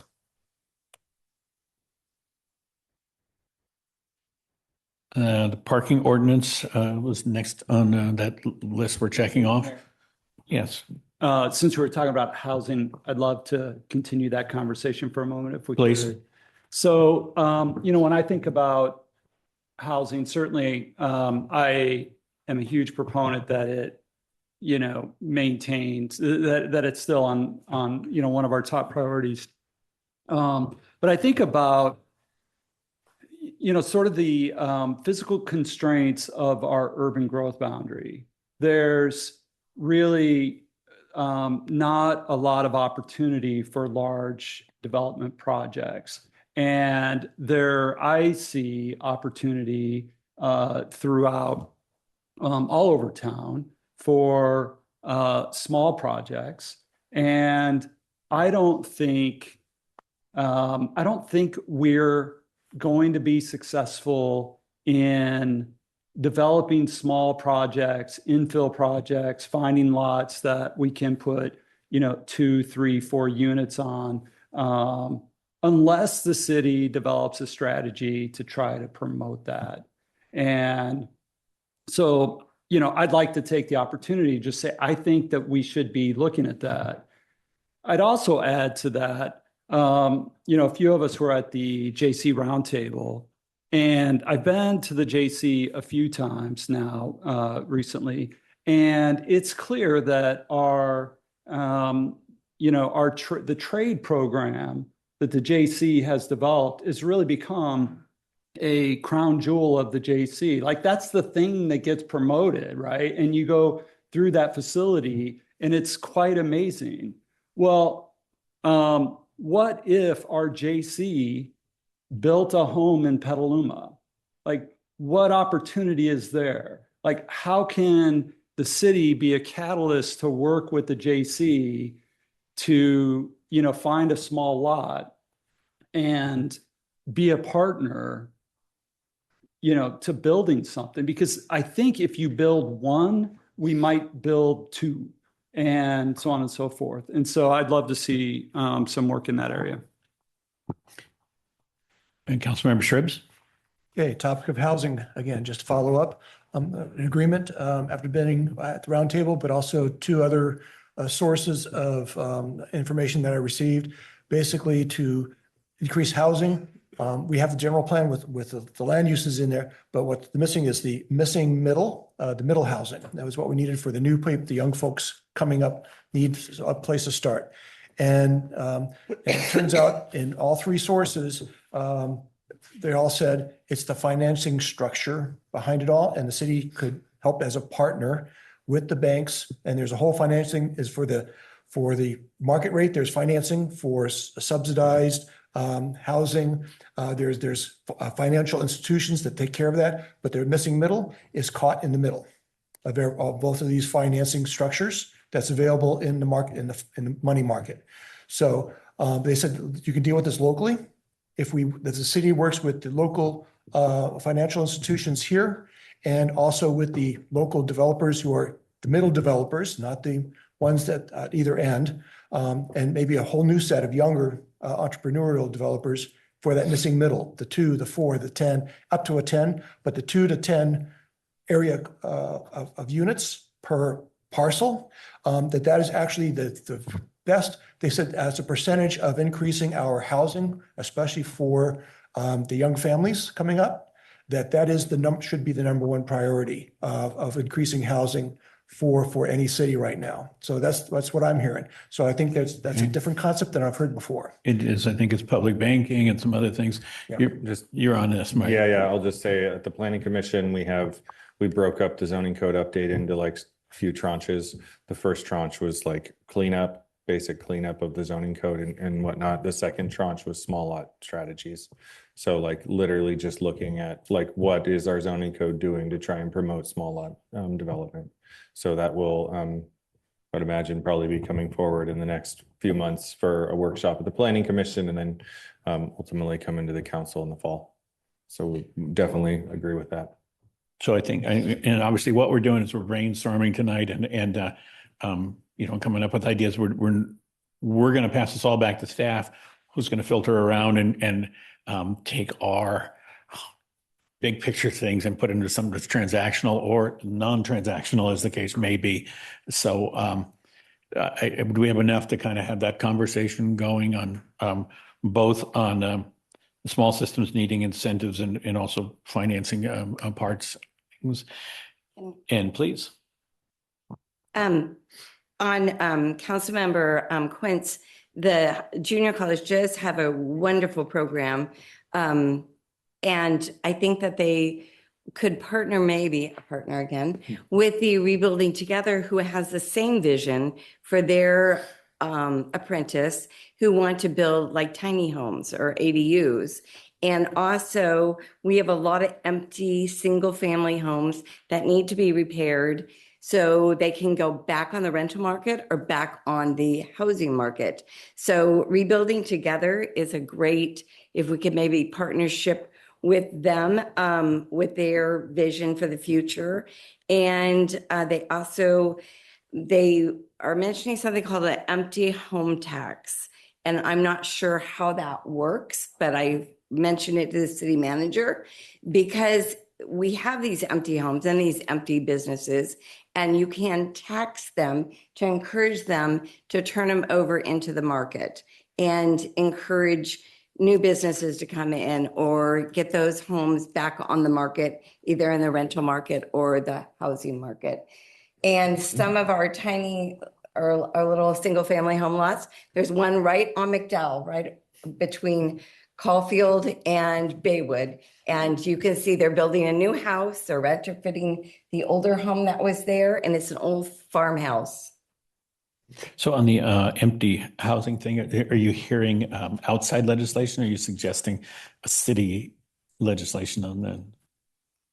Oh, right now it's just in the conversation stage with Rebuilding Together, and I'm not sure. It was just an information that I received, and I'm looking into it. And so I kind of threw the ball at the city manager to see if she knew anything about it, and if there was a tax incentive for some of these empty businesses not to get filled, because there's quite a few empty businesses that aren't renting out and they're empty and they're a blight to our shopping centers. So if they're, what can we do about it? And if it needs to go to the state legislators, then that's the direction. But maybe Briano has more information. I can take a shot at it. Yes. We've always talked about this. It's the three-legged stool. It's the city, it's a business, and it's a property owner. And so part of what we're endeavoring for this year with a more robust economic development team integrated within community development is to start having those conversations with the property owners. And so we always like to take the carrot approach, right? How do we encourage people to reinvest in our community? I would want to look at the numbers a little bit closer to see if there really is a vacancy problem. You see things like Vancouver. I think that's one of the sort of examples of employing a vacancy tax or something to that level. But I think I'd want to look a little bit closer at, is this really a problem? Are we, how to solve it? And then come back with some strategies. I think there's been a lot of really great ideas and conversation and dialogue. I think what it points to is, again, a clear council mandate demand to create community. And one way to do that is to increase our housing production, make it more diverse. So all the things that Heather mentioned, all the things that we're bringing to Planning Commission, I do think it's all going to come to a head. I mean, as many of you know, I live in town. It's something I can't turn off when I'm sitting at a light. I look at a parcel and I think about, okay, how do we turn this thing into a small lot? How do we open up these home ownership opportunities? And that commitment resonates throughout the department, throughout the city. So I know that we'll come up with a really robust plan to do so. Thank you. Thank you. Councilman Barnacle also brought up a cleanup of the parking ordinance, and I've seen that on our agenda for a while. I'd love to have some action there. Anyone want to comment on, weigh in on that? I'll be happy to. I support our police chief evaluating our existing parking ordinance and updating it. It's old, it's outdated, and it needs to be done. And I know Councilmember now, we know what we're talking about. Yeah. And I think it's just time to move forward on that. Okay. And then AI policy, does staff want to weigh in on how our technology approach is going on, and are we embracing the imminent future? Isn't that what we call it? Wait, And let's hit a little staff first. Councilmember Shribs. did you want to? I'll just go first. Yeah, so I'm trying to pay attention to the AI discussions going on now, but the good and the bad, and lots happening on both ends. But it turns out the good, if it's there, it's not going away. It can be used for good if moving forward. Just talked to several folks from the insurance industry, and they're all using it to help them make decisions. Other cities, I just came out of a meeting with several other mayors from all over the U.S., and they were all saying, got to step up and use it as a tool. So especially like rewriting ordinances and designing it's extremely more powerful than you think it is. And to step up and use it. I've even recommended it for the general plan that's coming to us online. I suggested at the GPAC the other night, how about having an AI search engine so people can find out what's really there? Because it's going to be over 1,000 pages. So we need to be able to find stuff. So that's where there's all sorts of tools where it can be used. Councilmember Cater Thompson. I've been in meetings with the League of California Cities on this, and other cities are going in the same direction. And so I feel as though our city manager and city attorney, who are part of the league, can work with other cities to find out exactly what's going on, because a few cities are going in that direction, but all cities want to go there. And I would just say, a year ago, the city was one of the first cities to adopt an AI platform that we are currently using. It's called Prophecy AI.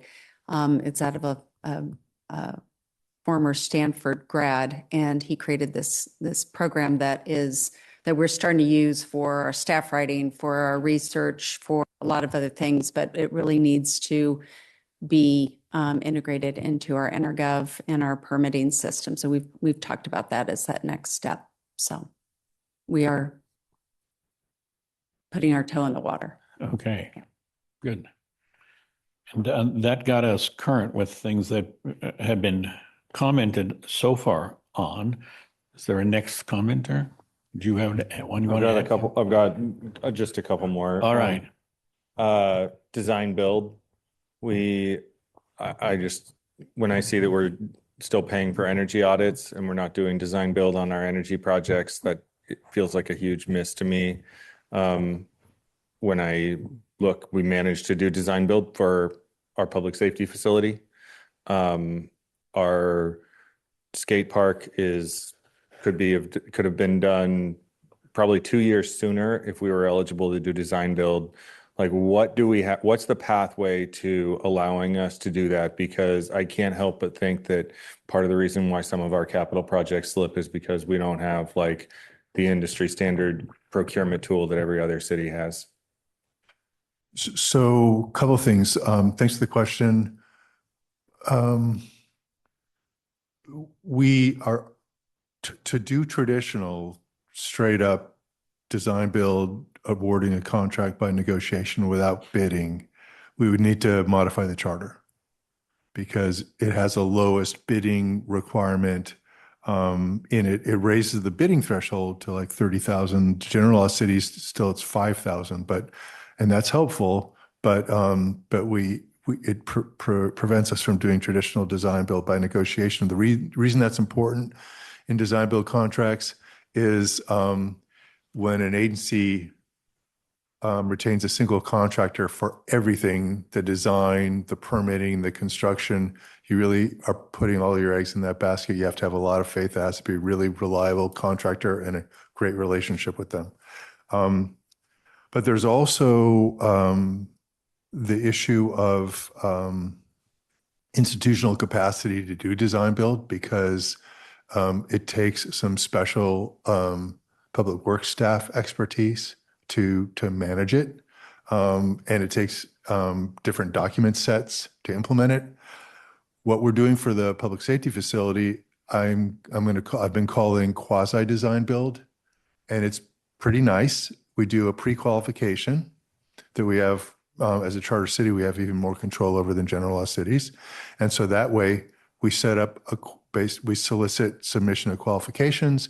We set up a qualified bid pool that are the only bidders having established their qualifications who can then bid on the design build, design and construction project. So we satisfy our bidding requirement, but we get the benefits of design build. And so our public works team, led by Paul Gagan, who came to us from private industry with design build experience, played a really important role along with our consultant Mac5. And we did a lot of work in our office to really update our document set. So now we have that set. So we can do that. We could have done that same thing if we had that expertise already in place in the form of Paul for the skate park. We didn't, but now we do. So one way is to do a charter update, but the other way is to use the tools we've developed and the expertise we have in-house now to do more of that for projects that lend themselves to it. Not all do, but some will. So we can continue to utilize that. Yeah, I think my hunch is that we should. My experience with design build is that it gets things done much faster. And a lot of times people don't want to, like, especially on energy projects, they're like, we can do the energy audit, but they're not going to go back and they're going to do their own energy audit, and then we pay for it twice. So I love to hear that whatever you worked out for that facility is scalable to other projects. I look forward to seeing it used to the extent that it makes sense. It's going to be exciting, I think, to get with the really strong staff that's been being developed in public works and expertise like Paul and others bring. It's going to be neat, I think, to see what are those projects where they want to use those same tools because they think they'll be helpful. And we'll be talking more to the council about that. Thank you. So let's have a moment to weigh in. And can I ask maybe the public works staff in the PIPS pump station, that seems to be a natural for that, if it's not already too far down the road, but. Or since you're up and I know you're working the capital budget, any other project you want to name that maybe we should be thinking? Sure. So Steve Worrell, actually not in public works anymore, water research and utilities, but I'll speak to PIPS. We're not planning design build for that project, I think, right now because of. Thank you. The components of that pump station being designed and being decided on, it would be, to Eric's point, probably a bad project for design build because we don't know exactly what we need specified to the level that would minimize the city's risk to go into design build route. So that one right now we're planning design bid build, starting design phase and going through traditional bidding procurement.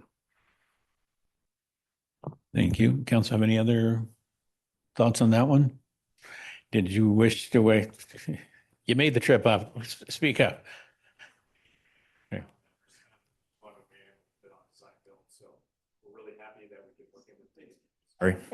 We're really happy we've been working with the city attorney team to develop new bid documents so that we can do that, because skate park was one of the projects we would have preferred to do design build on. So it's not a one size fits all type of procurement method. We lose a lot of control. So certain types of projects, especially like our street utility projects, we want to do design bid build because we want to have that control and be able to manipulate those projects so we can fit in with the different goals we have. But there are certain types of projects that may not be our expertise where we would look towards that design build model. One of the other challenging and pieces of that is for design build, we really want to develop a really robust basis of design. And so that takes a lot of time. We actually almost created, don't want to say it like that, but the documents that we put in place for the Petaluma Public Safety Facility are very robust. So it takes a lot of time to get those documents. And in some cases, those projects are just better off to be finished, in the design bid build piece. So just want to.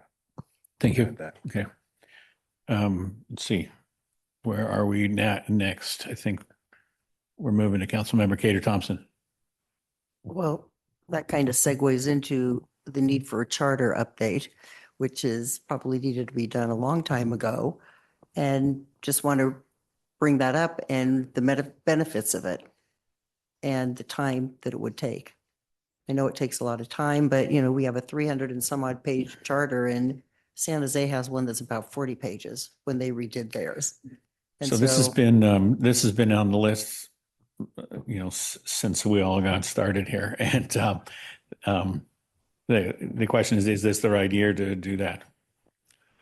Well, it will be a good thing to do. And I view it as part of the Petaluma sort of maturation into the next, generation of the city's potential and what's ahead. And it's true that modern charters we've talked about this before, charters are documents of limitation. They're voter imposed limits on the council's authority. Modern charters are shorter rather than longer because they include less limits, because they are designed to provide for more innovation. Transparency still continues to be very important, but so does innovation and flexibility. It's probably at least an 18-month process, if not a 2-year process, to do a full charter update. My recommendation has been and would be that we do a new charter. And there's probably some good features to keep in our old charter, but lots of innovations to make. I would guess this is not the year, because this is what's going to occupy most of our focus is going to be general plan EIR, zoning amendment, and development fees based on those things, all those things happening in parallel. Super important things. And, I'd love it if a charter update followed close on the heels to them.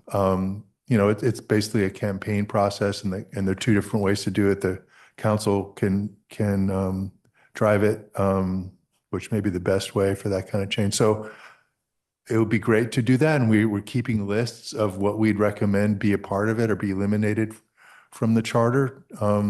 So when it's time, we'll be glad to partner on that with the council and the community. Okay, I hear that. So, and just for clarity to the audience, which now is mostly staff. You're saying that's a public process, right? We'd go out. So like any other of our planning we'd be on communication on that that's the reason for the 2-year. There's prescribed public hearings and intervals between them. And, but I'm also weighing in when we have saturation of public communication, there's too much of that, for the public to really understand. And that would be one of my worries, is overwhelming in that process, and getting it past the general plan will be great. Right. Yeah, I think that's probably Sounds good to me, just as long as we actually commit to doing that. And I think it's important.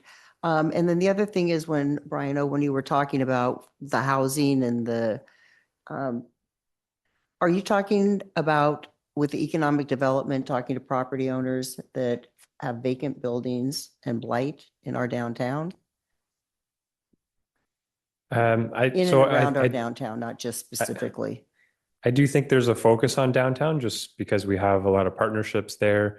It's the most visible. It's what we hear most often. But we have an economic development strategy that would cut citywide. But I do think there's some opportunity as we start thinking about downtown beautification, and we're just starting to see the demand. We're starting to see some re-tenanting. The idea then is, how do we support sort of the final handful to get to the next step. So is that a council goal and priority, or is that the direction you're going? I mean, are we going in that direction now? So we will be, not only did I touch on it, Brian Cochran, our assistant city manager, touched on it as well. We do have an economic development, a very rough sketch, which is really built off of the economic development framework that the council and the community has weighed in on.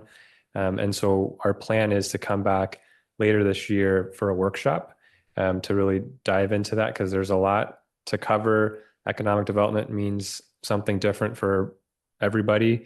So I think it'll be a good opportunity to right the ship as council with a well-prepared and developed strategy. And if one of those key goals is a focus on sort of long vacant retail downtown, we can look at that as a strategy. And are we going to, at the same time, look at not necessarily a vacancy tax or something that, a tool that we can use? Will the city be evaluating? We'll be doing a deep dive in the economic development strategy, and if that's a place to go, and that's where the focus is, we can go there. Okay, and then I'm just going to talk about the chain link fences. We have the 7-Eleven that has the chain link fence, Fourth and C has a chain link fence, and it's blighted. And do we do an ordinance? What do we do about the chain link fences? I mean, they can stay up for years, or do we have an ordinance that says there's a time frame if you're not moving forward with the project? Yeah, so the intent of using a chain link fence is really is preventative, right? There's an active construction site. We want to create a barrier for the interest of public safety. And so you've named a couple. We've been in contact with property owners that own not only the buildings and properties that you mentioned, but the other, there's a handful that I hear every day, whether it's through our inspection team, whether it's through community members. I don't know if the focus should be just on, how do we absolve ourselves of chain link fences.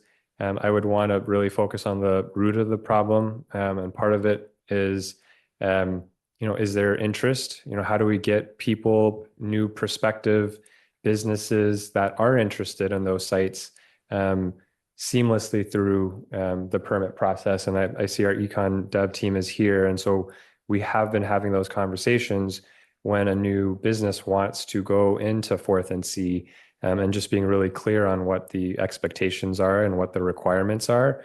And so we continue to do that. I've been having direct conversations. They sort of get picked up and set down. I think everyone wants to see a vibrant, productive downtown, and I know we'll get there.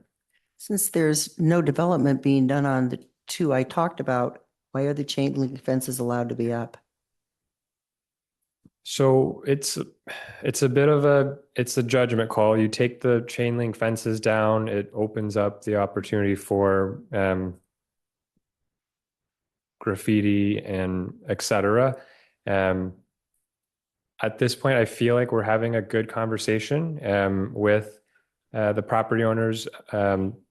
The 7-Eleven, I think you're referring to the Walnut Grill, which is... No, I'm referring to on Howard Street in Washington. Okay, yes. That's different 7-Eleven, yeah. I mean, yeah, all the, the palm trees are just dropping on the inside. It's filthy. So it's Yes. an eyesore. So we do have a perspective. Essentially, it goes back and forth. The property owner, we have been having regular engagement. It could be either a retenant of a 7-Eleven under different ownership, or just a more local mom and pop mini mart type of outfit. And so those conversations are ongoing. It's somewhat of a judgment call, and if we want to to say, hey, you're not having there's no active site here. There's no need for chain link fences, but then we're also then opening it up to other things. So it's somewhat of a balance. And I understand the frustration. Again, this is the stuff that we get at the counter, all the questions, a lot of really great ideas on what those sites can be. And so I think that's what's really critical this year, is to really start open up those dialogues, really build that robust Rolodex, and those relationships and the rapport with the property owners. So we get to see. So if I could, I think it's valuable information, but this is dangerously close to leading the workshop at this moment. And so I think the question is, does council want to set some expectation on that or hear from? And you say you have an economic development workshop in the cards, and this could be part and parcel to that. Okay. Well, I'd like to have updates also, because people comment and I don't have an answer. So it would be nice to have updates and then, work into the workshop, go in that direction. Okay. Because, we talk about our economics, and I'm looking forward to actually bringing economic vitality into our town and not just continue having vacant buildings that are prominent buildings. The project engineer in me has to ask, what's the timeline? When do you think the workshop, ballparky? Well, we just onboarded, I would say somewhere in the summer sort of frame out. We just onboarded our new manager, and so next week. we do have a consultant that has been thinking through different strategies, has interviewed people on the ground, whether it's brokers, property owners. And so I do think we're ready for a pretty robust conversation. Thanks. Councilmember Now. On to Cater Thompson's, Councilmember Cater Thompson's chain link fences across from Walnut Park, D Street, and Petaluma Boulevard. You sent us an email a while back, and I just recently had to refer to it because a community member asked me about it. And the chain link fence that gets so much signage. It's just always filled with commercial things that don't relate to that parcel, but it was just a change of ownership. Where are they in that development process? Do they have to clean it up? Do they submit an application? Where are they in that process? And again, as this is getting detailing, can you make that? Maybe it could be in the update that Councilmember Cater Thompson asked for. Because that's another chain link fence area, but I don't really need that information right this moment, but to put it out there. Yes. Okay, thank you. Did I see a hand down here? Councilmember Quint. Yeah, since we're on the topic of economic development, one of the things that I want to express is that in the literature that I've read, our retail vacancy rates in Petaluma are pretty much on par with Sonoma County and Santa Rosa. But when you look at industrial and office, we lag. We're in office space, our vacancy rates are much worse than Santa Rosa and Sonoma County. But industrial, we are the worst in the county, and we're a real drag on the county. So, I would, as I'm really excited to hear you talk about the work that's going into the economic development strategy, and I look forward to the workshop on that. And I just encourage that our economic development focus is really, it's not just about downtown; it's really holistic.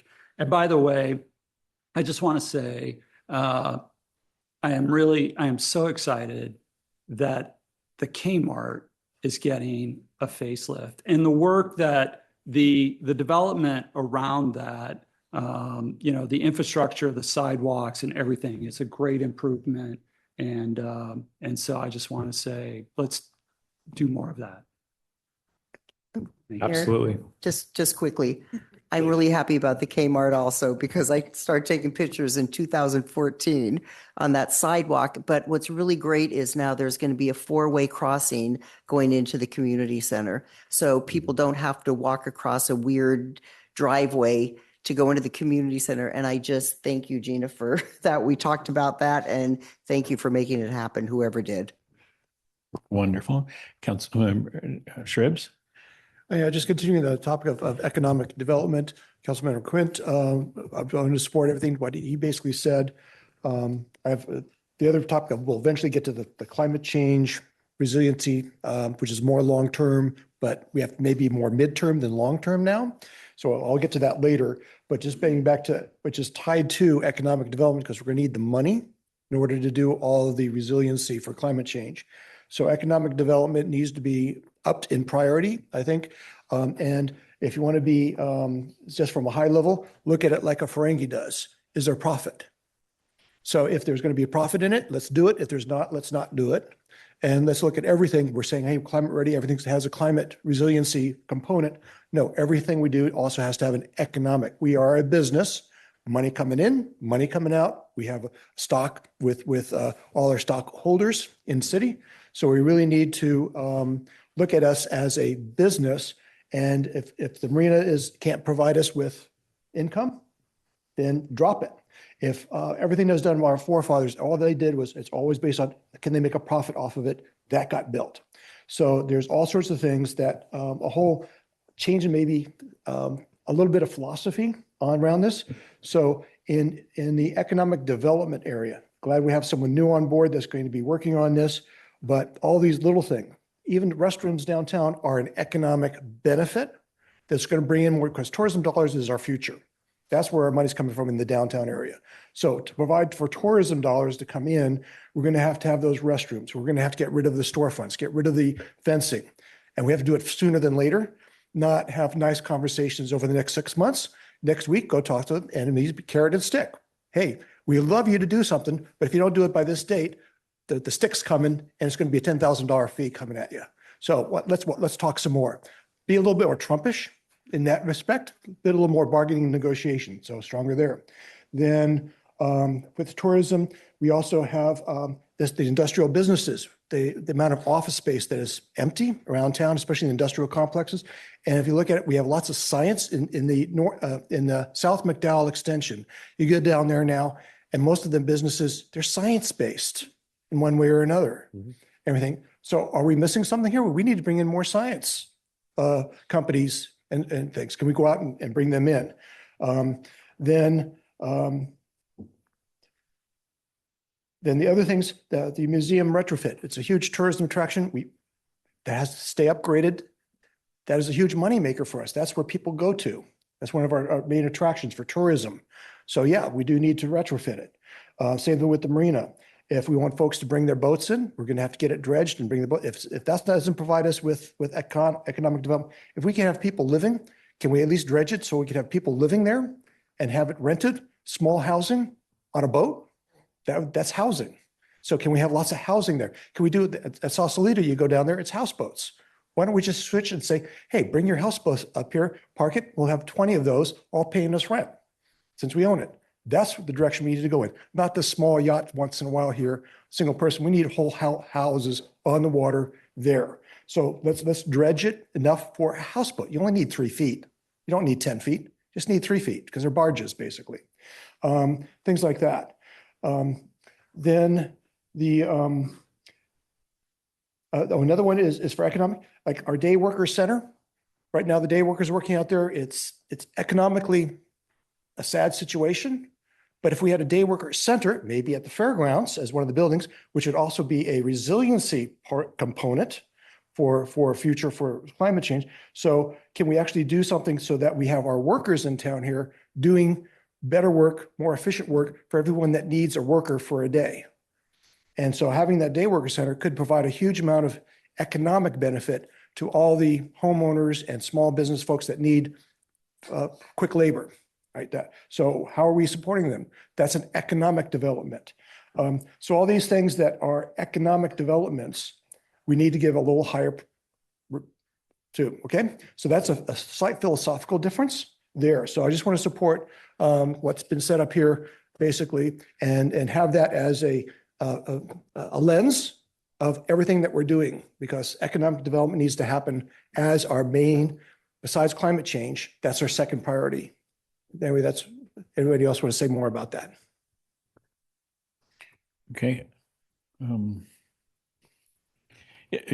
want to talk on that one or start a Oh, new business thread? econ stuff, yes. Right there with that. You have a follow-up on John's thoughts? Let me We could follow up on his thoughts first. Let me if that's what you want to do. run back on that.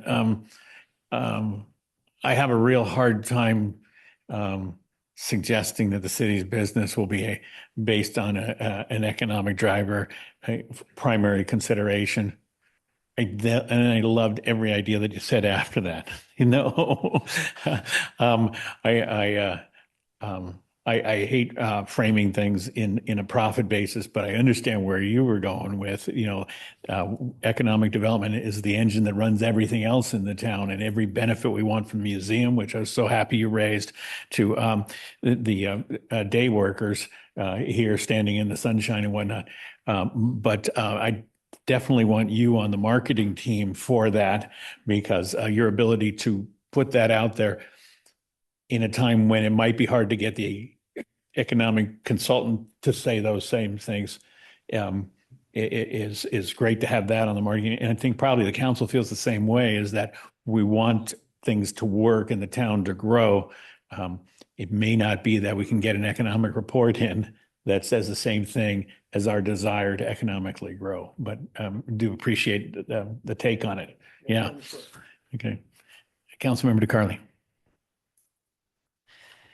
Thank you. Yeah. So with industry, I've been saying this for a long time, but we need to continue to promote it. As Councilman Quint said, we're last in the county as far as industry goes, and I think at one point we must have been at the top of the list. And Petaluma was born on the river, and it was born on the river because of the opportunity for industry. Otherwise people wouldn't have come here, invested in it, started companies, and made Petaluma what it is today.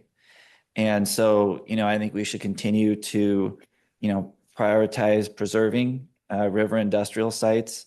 We should continue to look at stuff along the rails and preserve those sites as well, because, the opportunity, the businesses might not be there today, but the opportunity for them to be there someday won't be there if we change that and continue to develop it. And so, that's something I really want to see is industry citywide become a priority, as well as the rest of our businesses throughout the town. We're not just the downtown. The downtown is the center, but there is a lot more to Petaluma than just that. And I am happy to see that staff did put an emphasis on business econ development this last year, to come up with their concierge service and to implement some new tools around that. I was a little surprised to hear the city doesn't know who all the businesses in town are, let alone have contact with them all. And so I don't know why we don't know that, but I would think that that's the foundation of us knowing, what our economic development is going to look like, is to know everybody that's involved, who they are, what their needs are. And, we need to also look at, we need to have more of a baseline of exactly what we've got in town, and to really begin to understand what the businesses need here so that we can help take care of them and continue to make a better city out of it. The couple of years ago, the Chamber's Government Affairs Committee, they came up with the idea of Petaluma being business ready, just as we promote being climate ready. And I think taking a friendly approach like that towards business would really help entice, bring new businesses in. We'd be proactive and go out and seek new businesses. We'd be looking to other cities that are pretty vibrant and figuring out, how did they do it? How can Petaluma do that? Because we've definitely got the potential. Petaluma's done it before, and we could continue to do that, and we should be. So I'm glad staff's taking the direction, and we have a new economic development person on board. And I'm just looking forward to continuing that in this next year.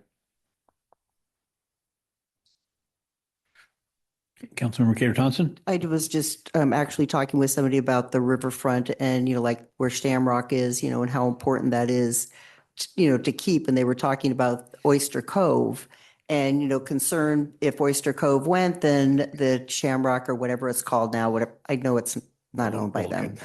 But I do think it is important that we, make sure that businesses like that stay in Petaluma. But the other thing is, I just wanted, the elephant in the room is kind of what happened with EKN.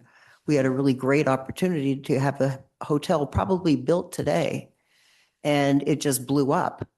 And that was really economic engine for downtown, a high-end hotel. And I'm just hoping this other one really gets built. And, there's deficiencies in it as far as, parking compared to the other one. And I just don't think the public really understood the value of the original hotel. It would have been built today, and it would have been great for our economics. And we'd be talking a different story today instead of being really, of course, we're concerned because of what's happening in the high costs of what's happening because of our federal government. But we really need to understand that that was a big setback, I feel, for our downtown. And so we have to, we can go ahead and, talk to businesses, but they also need the customers to go there. And it's not just local people. So I just want to raise that. Thank you. Thank you. Councilmember Now? The marina that Councilmember Shribs brought up, it is our responsibility, but we could outsource it. We could find someone that wants to have houseboats if it's a doable thing. So we could outsource the marina and have somebody else run it. And that I just wanted to throw that out there. Industry, the river and the rails is very important that Councilmember DeCarly brought up. That is our history of Petaluma. And also we have no place in town, I've said this for 3 years up here, to buy an appliance. If your dishwasher goes out, your washer and dryer goes out, your TV, I don't even know, you could buy a TV, maybe Target, but probably not the high-end ones. Anyway, we need that business. So that's an economic development that we really need to go find and build in Petaluma, because our retail tax dollars are going to Roanoke Park, they're going to Nevada, they're going to Santa Rosa, they're going to Sarah, because we don't have an appliance store in town. So if we build new housing, all those appliances and all those remodels, they're shopping outside of Petaluma to buy those appliances. The other, I'm very on board with the design build that Councilmember Barnacle brought up, and thank you very much for that. And we need to promote the city's successes and what the Planning Commission is doing. We need to promote those things. We hear the wonderful things the police department is doing or the Parks and Recs department are doing, but we don't always hear what the planning department, economic development department is doing, and what those other departments are doing and committees are doing, and they're doing really wonderful things.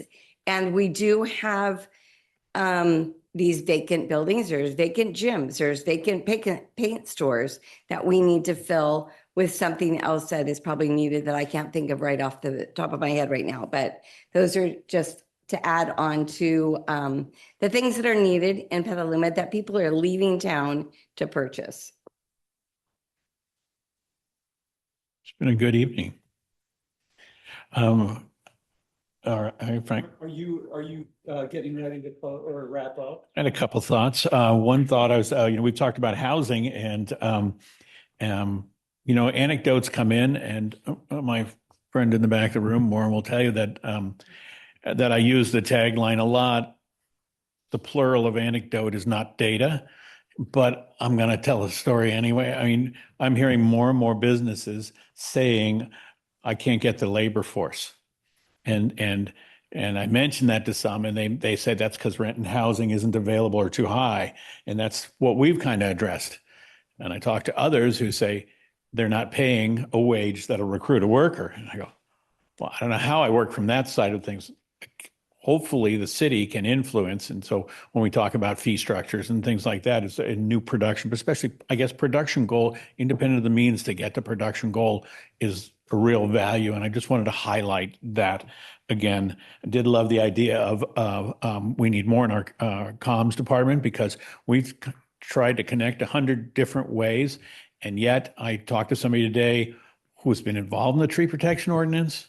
And he said, "Oh, I didn't realize it passed. Did you guys pass that?" I was like, "Oh my God, why isn't your network blowing up with achievements? When we have achievements, tell the good story. You know, if you have troubles, you can come on a council on a Monday night and tell a bad story. But when we have the good story, pump that out into the community."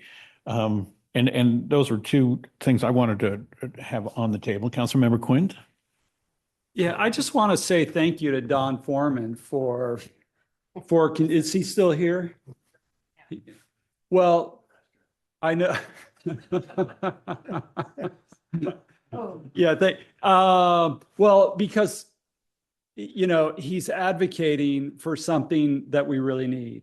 And I would advocate for, and I would love for my fellow council members to support making a downtown bathroom a priority. I mean, I don't mean to get too punny here, but maybe we add an extra $1 million to the PIPS project. I mean, it is all sewer related, and build a bathroom, or maybe, I don't know, somehow, like, it just, you know, seems to me to be something we should work on getting done. And that's Okay, thank you. Can I jump in? You may. Couldn't the city go back to our partner with the downtown bathroom, the landowner that has the bathrooms that are downtown? Can we reopen that can? Would you volunteer to help us with that? Sure. That would be great. Sure. That would be great. Sure. Councilmember now. But and also some wayfinding, as a grandmother of 7 small children who have small bladders and an old lady here. They're a wayfinding just to point out that we do have some downtown bathrooms and it might help, but we also couldn't maybe reopen that can of worms. So we are working with the Downtown Association to update their map, which we need to get on our website, because there are some places in downtown that you can use restroom. And then speaking with the property owner, we need your help because, yeah, that'd be great.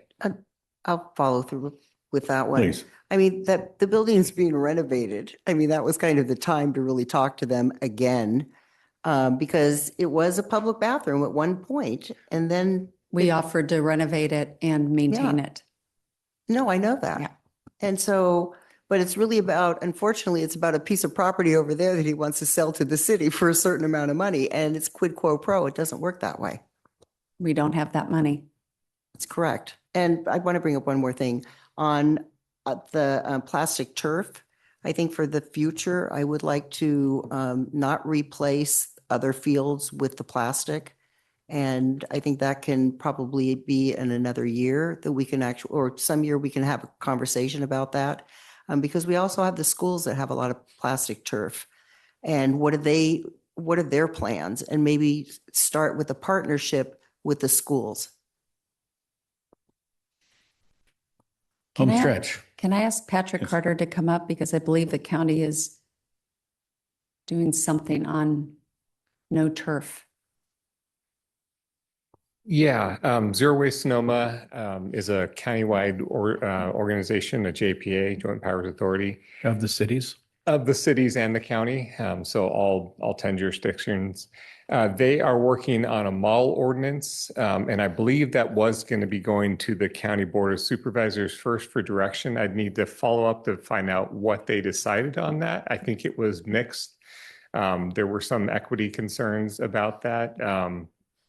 But yeah, I can provide an update on that. And certainly if that model ordinance is produced by Zero Waste Sonoma, they don't have authority to do things countywide. It would be coming to each jurisdiction for approval.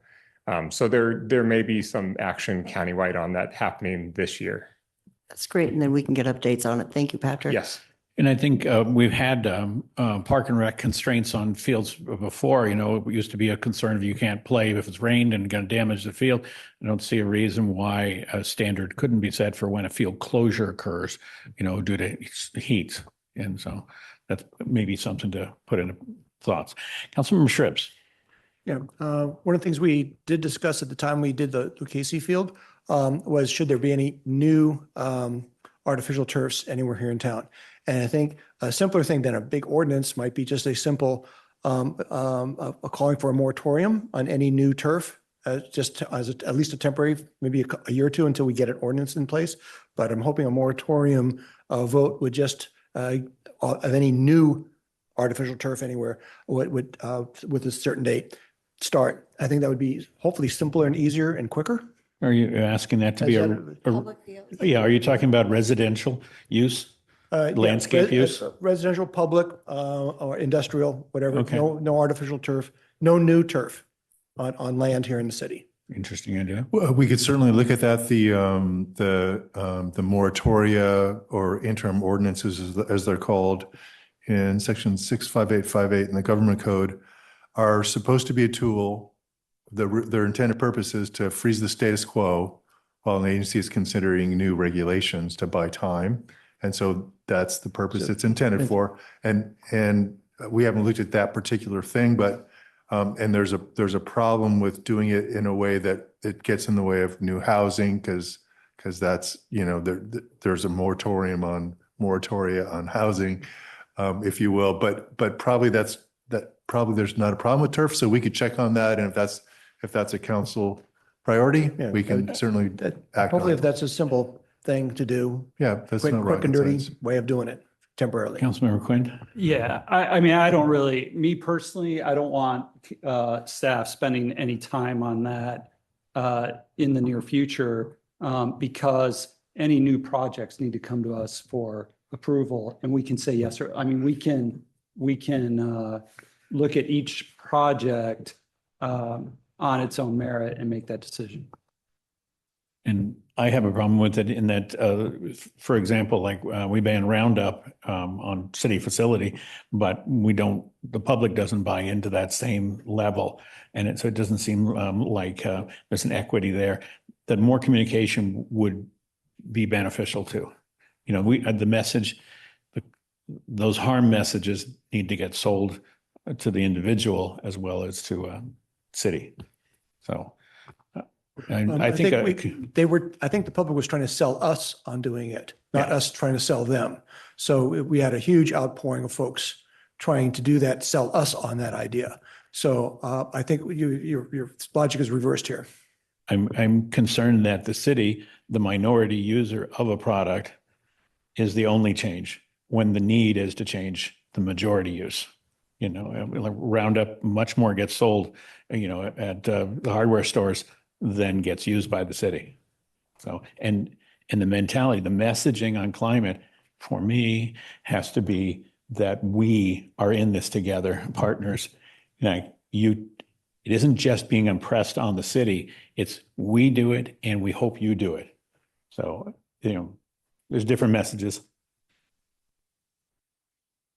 Home stretch, everybody. Councilmember Shribs. Can we bring up new topics? Sure. But just go back to what was said earlier. Microphone. City charter was mentioned. Mike. The city charter was mentioned earlier. Is it possible? This is doing creating a new city charter. This would be a perfect AI application. In about 1 hour, if I worked with a staff person, I could probably come up with an actual city charter that might actually work. So if that just as a trial basis, just as a test case, I think that is quite possible now. Okay, so just to see what would happen, because there's plenty of cities with city charters, we could do something. But with that list that you just said you had, and plus the AI, we will either help you navigate the AI on that. Anyway, just as a possibility. Do you guys have standing meetings? Councilmember Shribs, do you occasionally meet with legal staff? Well, I'm just asking if I could work with them for an hour. Then perhaps that would be a conversation for that point, maybe? Okay, whatever. All right, let's move on.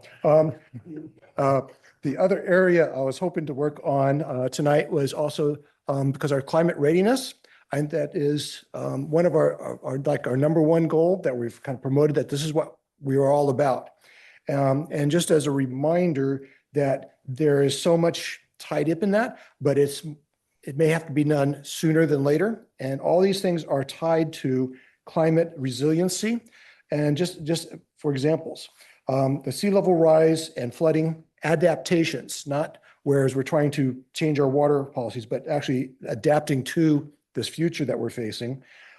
We have a resiliency center at the fairgrounds, which would possibly include a combination with the police and fire, but also it would have maybe using the raceway track as well as buildings for a senior center as well as a daycare center would all be combined together into a more of a resiliency center institution, as well as a park, which would also serve as for bringing people in for it to stay in case of disasters. We need greenway and open spaces because our groundwater, we're going to be more dependent on our groundwater. We're using 5 to 10% now.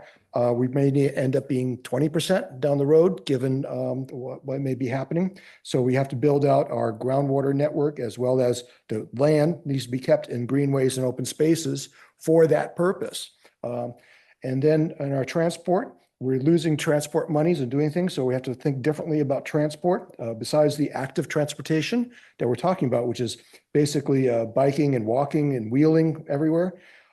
So we have to shift over, and we may have to go to share rides, autonomous share ride systems with microcars, whatever. So we need to be thinking about those things, which is totally new for us here. It's being used in other places, but it's not in even our concepts, not even in our general plan, not even anywhere listed. So and then another thing is on the fairgrounds having ag, because our food distribution system is going to get disrupted. That's one of the major things. All the trucking is getting disrupted right now. The cost of gas is going up. The trucking may be difficult. Global shipping is being disrupted. That is coming more and more. So having a food distribution local. So we need, because we just article said we were one of a major canning of fruit. We should have fruits. It's nice to have, we have cows and we have chickens and we have vines, grapevines, but we really need other stuff. We also need a lot more vegetables and fruit grown here, which used to be grown here. And so we need to bring that back. So we need to support that through our agricultural program at the fairgrounds. So that's part of a resiliency part, not just supporting our current ag, but actually looking at our future ag, what we really need, things like that. So there's all these things that are working together for this resiliency for climate change. I think that needs to be broadened out even further than what we are now, because I think it's coming sooner than later, as was said earlier today, as our first presenter. So I just thought I'd just bring that back up, and there's all sorts of other things that are contributing to that as a major emphasis. Thank you. To follow up on what Councilman Tribbs was talking about with making Petaluma more self-sufficient, I was going to talk about it earlier with economic development, but I think as we look at what the city needs, I think there was a point in time in Petaluma where things were either brought and sold here or produced here, and Petaluma could probably stand alone. Everything you ever needed, you could get here. And I think as the team develops an economic plan, we should be looking at how do we make Petaluma completely standalone and self-sufficient. Thank you. Councilmember Barnacle. It's hard to beat 1 hour charters.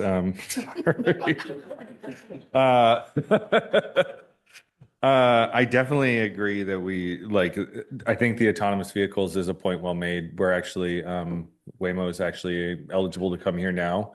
When we think about our housing and when we think about the future of housing, we're, AVs are they hold the potential to make one car households, no car households, like a much more real thing. And we need to, I don't think we're grappling with it in the same way they don't necessarily think we're grappling with AI in the way that it's going to change things or it could change things. of course, climate, like, I think that's still a top priority for the city. It's still everywhere it leaders in all the stuff we do. The one thing I'll say is we called it active transportation this year. I would prefer that we keep calling it safe streets. Active transportation is wonky jargon, and safe streets is about the outcomes. 2025 actually saw more bicycle and pedestrian fatalities in Petaluma than any year in recent record. And so we clearly have work to do. There's still a lot more to be done. And I think when we characterize it as active transportation, it feels like getting people out of their cars or infrastructure only or anything like that, but it's enforcement. I mean, my daughter bolted out of Art Play Cafe this weekend and almost got trucked by a dad and 3 kids on e-bikes and e-scooters. And like, I almost took the guy out because he almost took my daughter out, you know, she's 2. And On the sidewalk. like, I want enforcement. Yeah, on the sidewalk in downtown, like trucking at like 15 miles an hour. Like, I want enforcement. So I think all of that fits into it. I would really prefer to keep it termed safe streets. It's more inclusive, it's more accessible, all of that. I think all the stuff about the fairgrounds that Councilmember Shrib said is great, but I think the key is get the master plan started. Don't let things slip. Keep things moving forward. Is really the name of the game on all this stuff. The best resistance we have to what we're seeing right now from our federal government is to keep moving forward in the way that we believe in. So thank you to all the staff who do that every day. Feeling good about things? Councilmember Now? Before we end, I do want to bring up the fact that I have a street that I have been asked to have fixed for 3 years. It's getting not any better. It's down to gravel, and it is designated to be a safe street someday on our schedule. And that's St. Francis, and it's right in front of Miwok School, and it goes from McDowell all the way to the catwalk. And those e-bikes are on the sidewalk a lot, and they worry me. And my grandchildren and I do the yogurt at Target, and they're coming off that catwalk so fast into the Target shopping center, around the Target shopping center, and there's gonna be a fatal accident. Not to mention on Washington Street in front of the baseball parks. And when I honk my horn, I'm gonna get the middle finger because they're not obeying any rules. They're not wearing their helmets correctly or at all. So we really do need to put something in place that we can, I think, go to the parents and say, please enforce this. I know I hear it's, oh, grandma and grandpa bought that bike and the kid gets to ride it. Well, someone needs to be taking responsibility when that rider hurts somebody, and especially if they're under the age of 16 and they're riding these bikes through Casey Park with all these ball players and their families and siblings coming out, and someone's going to get hurt. So safe streets are really important to me and it's a slurry seal is not going to do it. So I'm just going to leave with that for the evening. Thank you. We almost got to the end of the conversation without e-bikes coming up on the agenda. But I think all of us are getting calls on e-bikes and watching behavior on that, and I'm hoping that's still in staff's work plan. Councilmember Cater Thompson. And recently, and I sent the article, I think, to police department of a woman in Davis, a nurse, and she got hit, and I'm not sure exactly what happened, but she died. And this was about 4 weeks ago. I mean, so they really are dangerous, and we don't want to see that in our community. And every time I look at our Camry and see the big dent in the back of the trunk from the e-bike that hit Jerry, I mean, you have to go pretty fast to make a dent in a car like that. So I see it every day. Councilmember DeCarly. Yeah, e-bikes is one of the things on my list, and I still have my whole list to go through. But e-bikes and bikes, just two wheels in general. You know, we just last fall passed the active transportation plan, and that's a huge grid of bike routes throughout the town. And you know, I see kids all the time doing stuff that they shouldn't, that I might have at one point, but they shouldn't. And some of it's pretty safe. And I've watched pedestrians get hit on sidewalks by bikes, and the bikes run off. And, you know, there's no insurance requirements. There's no registration for the bikes. There's no any sort of training classes, anything like that. All the things that you would have as a motorist on the road to have an actual license. You don't have any of that yet. We've now created a plan where this is throughout the whole town. And on one half, you have lots of regulations and licensing, and on the other half, you have absolutely nothing. And so while we do need to enforce, I mean, the laws are out there already. While we do need to enforce those and continue to expand upon them, we need to look at too what's going to happen as bikes and cars, you know, inevitably interact with each other. We don't want that to happen, but that's the reality of it. You said you had a list. Other comments? Yeah, no, I can go to the list now. It was mentioned in the presentation earlier, you know, and I'm glad that we'll have something coming to us about bringing planning back in-house. Had a lot of questions at the last goals and priorities meeting, and, you know, was promised some stuff to do with that, which I never received. So hopefully I'll get updates on that as that comes to us. But nonetheless, I would like staff to follow up on those things. I do want to talk about roads, which was also addressed tonight, but you know, we had that 5-year paving plan and not much has been done since. And roads have been, you know, resealed, you know, tar snake, slurry seal, all that stuff. But I mean, there's a lot of major roads around town that are in pretty bad shape. And I understand trying to align it with utility work, but I mean, there's a lot of roads that need it. And the city made a promise that those roads were going to get refinished. And so, you know, in this last year to really only be talking about paving a portion of Rainier, you know, which is a pretty medium use road compared to a lot, we need to be doing a lot more and prioritizing more road pavement in the coming years to fulfill that promise of the 5-year paving plan. And then we've talked about, you know, funding safe and stuff, but I think the future of transit is also something that really needs to be addressed as well, and ensuring that, you know, we need to either get the funding for it or determine what we're going to do, what direction we're going to go in. I would also like to, you know, I would like to go back to agriculture. I brought this up last year, but agriculture does need a lot of support in Petaluma. And it's been 2 years since Measure J, and I haven't seen a lot from either the city or the county since then. And agriculture continues to face very serious threats. And without going into details up here, agriculture does need help. And I think the city needs to work much closer with the county and figure out solutions to protect not only just our heritage, but our major economic driver in our county. Because, you know, those people are kind of on their own right now. And I feel like between the city and the county, they should both be coming up with solutions as to how to protect agriculture, because even if it's outside in the county, you know, it still affects us in here because there's so much ag support business-wise within the city, it would affect us greatly here too. So we really need to protect outside and inside and work with the county to get something like that done. So I would appreciate my colleagues taking an interest in that too, and helping to direct staff and figuring out how we can actually get that done. Then,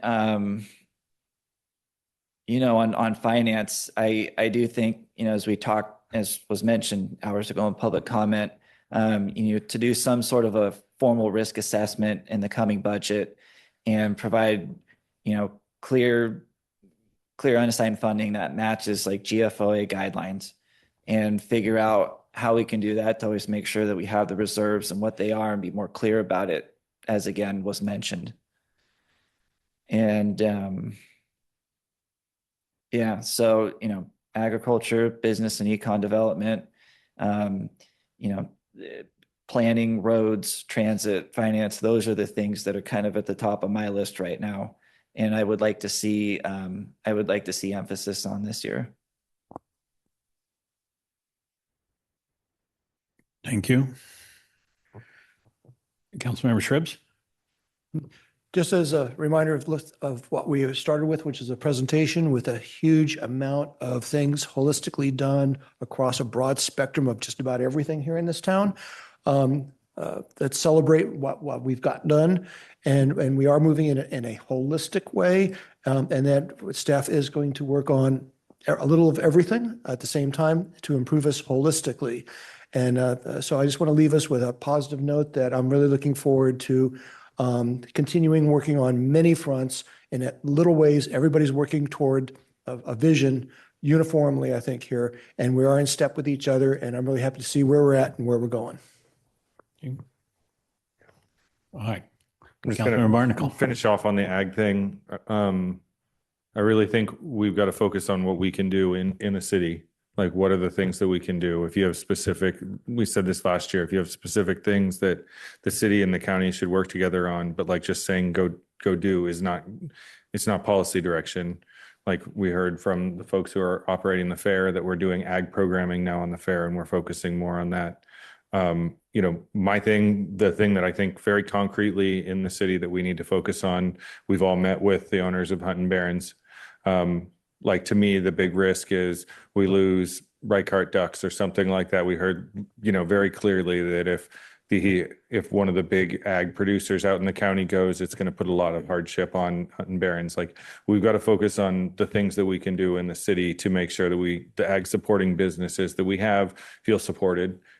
I love that we've got our economic development folks all in the room here, but like, to me, that's like, if we're going to support ag, like that's the thing that we need to lean into is making sure that like those businesses have the support they need to continue to support, the ag community at large, because I don't see it's hard for me to jump on board and say, yes, let's do that without a concrete proposal, because our staff is already doing $1 million. They're all working full time right now. So, but if I were to say one thing, like the ag supporting businesses in the city is the thing that is really supported, is really a concern for me, given that we've seen, farms out in Point Reyes go out of business recently. Bird flu now has hit Reichart ducks multiple times. Like, those things need to be, those things put a lot of pressure on the ag supporting businesses as well. I do appreciate Councilmember Shribs' ideas of the fair having greater focus on ag too. Then I think all of us keep that in mind, and I appreciate the fair staff's constant effort to keep that principle in mind at the fairgrounds. Councilmember DeCarly. Yeah, well, I think that I'm not coming here tonight with the solutions. I'm coming here being presented with the problem and saying, hey, this is the problem. I think all of us are generalists on everything. And so, we see a problem, we talk to staff, we have the meetings, we give the direction and figure out a solution together. I mean, that's the goal that I want to promote. So, I think if you're on the fence about it, it would be, if it's coming together and finding a solution, would you be on the side of that? Definitely in support of supporting ag. Like I said, the thing that I can see right now that's within the city, like very tangible, what the city can do, I laid that out. What I'm not here to do is say, like, go try and form a working group with the county. Like, that's the county's jurisdiction. They're the ones who are the ones adopting policies in the county. They're the ones who have a lot more resources than we have. We've got a ton of problems that we've got to solve here. And I want to keep us focused on like the jurisdiction that we have. Okay. And I think between our economic development focus on ag supporting businesses and our master plan of the fairgrounds, we've got some good nexus to be able to support ag. So we can get some traction there. Councilmember Now. A few years ago, it might be 5 or 6 years ago, there was a farm exhibit, like big tractors and what have you at the fairgrounds. So that's something that we can do again, is reach out to the John Deere tractor people and say, have a farm exhibit and use the fairgrounds. And they used every piece of green property to showcase their equipment, the John Deere, and that's the only one that can come to my head right now at 9:15. But also we have done some good things, and we've helped Clover Stornetta expand. We have built a farmhouse, farm workers housing. There is some successes that we've done. We have helped these like Hunt and Barons. We all got together. We all met with them. We talked to the owners about what they want to do in the future. We understand that the dairies are going out of business because it's too hard to stay in business and make a profit. So we are doing things, and I think there's probably even more on the list that I don't know off the top of my head. And I'd like to see that list so that the public and the council members know what it is we have done, because we have been a great partner. Again, the mayor's word of the night, partnership with ag and ag businesses, and promoting more ag visuals at the fairgrounds. So I'm very proud of this city for having that vision and doing that going forward. So I don't think a lot of people know that. I happen to be on the fairgrounds every day, and what we're doing with rebuilding, and it's not all ag related, but it's an apprenticeship program that they're helping construction and building things. And the farm, the dairy exhibit or judging that happened, and that is wonderful, but I don't think the community and the council all know what's going on. And there's probably more that I'm not even thinking about right now.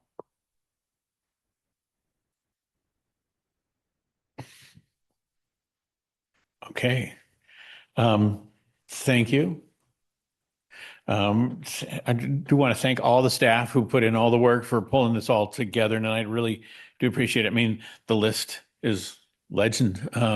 And not only for showing us all those high-level achievement parts, but teasing up all the things that are coming up soon, be the, the shift we're doing to Zoom and how staff is preparing us for that July meeting when we'll be back in that area, or the changes to planning department efforts and the things that are going to be teed up there, all the things that the public has connected on that staff is doing and getting done. And I think the goal that I have to close this with is, I think we're doing great, but we want to be greater, and we want to be financially sustainable. So, please take away tonight's council directions, package that. I know you're coming back with a package for us later of the real and unreal, and coming back with budget, which is so much also a goals priority statement. So thank you all very much for being in here tonight.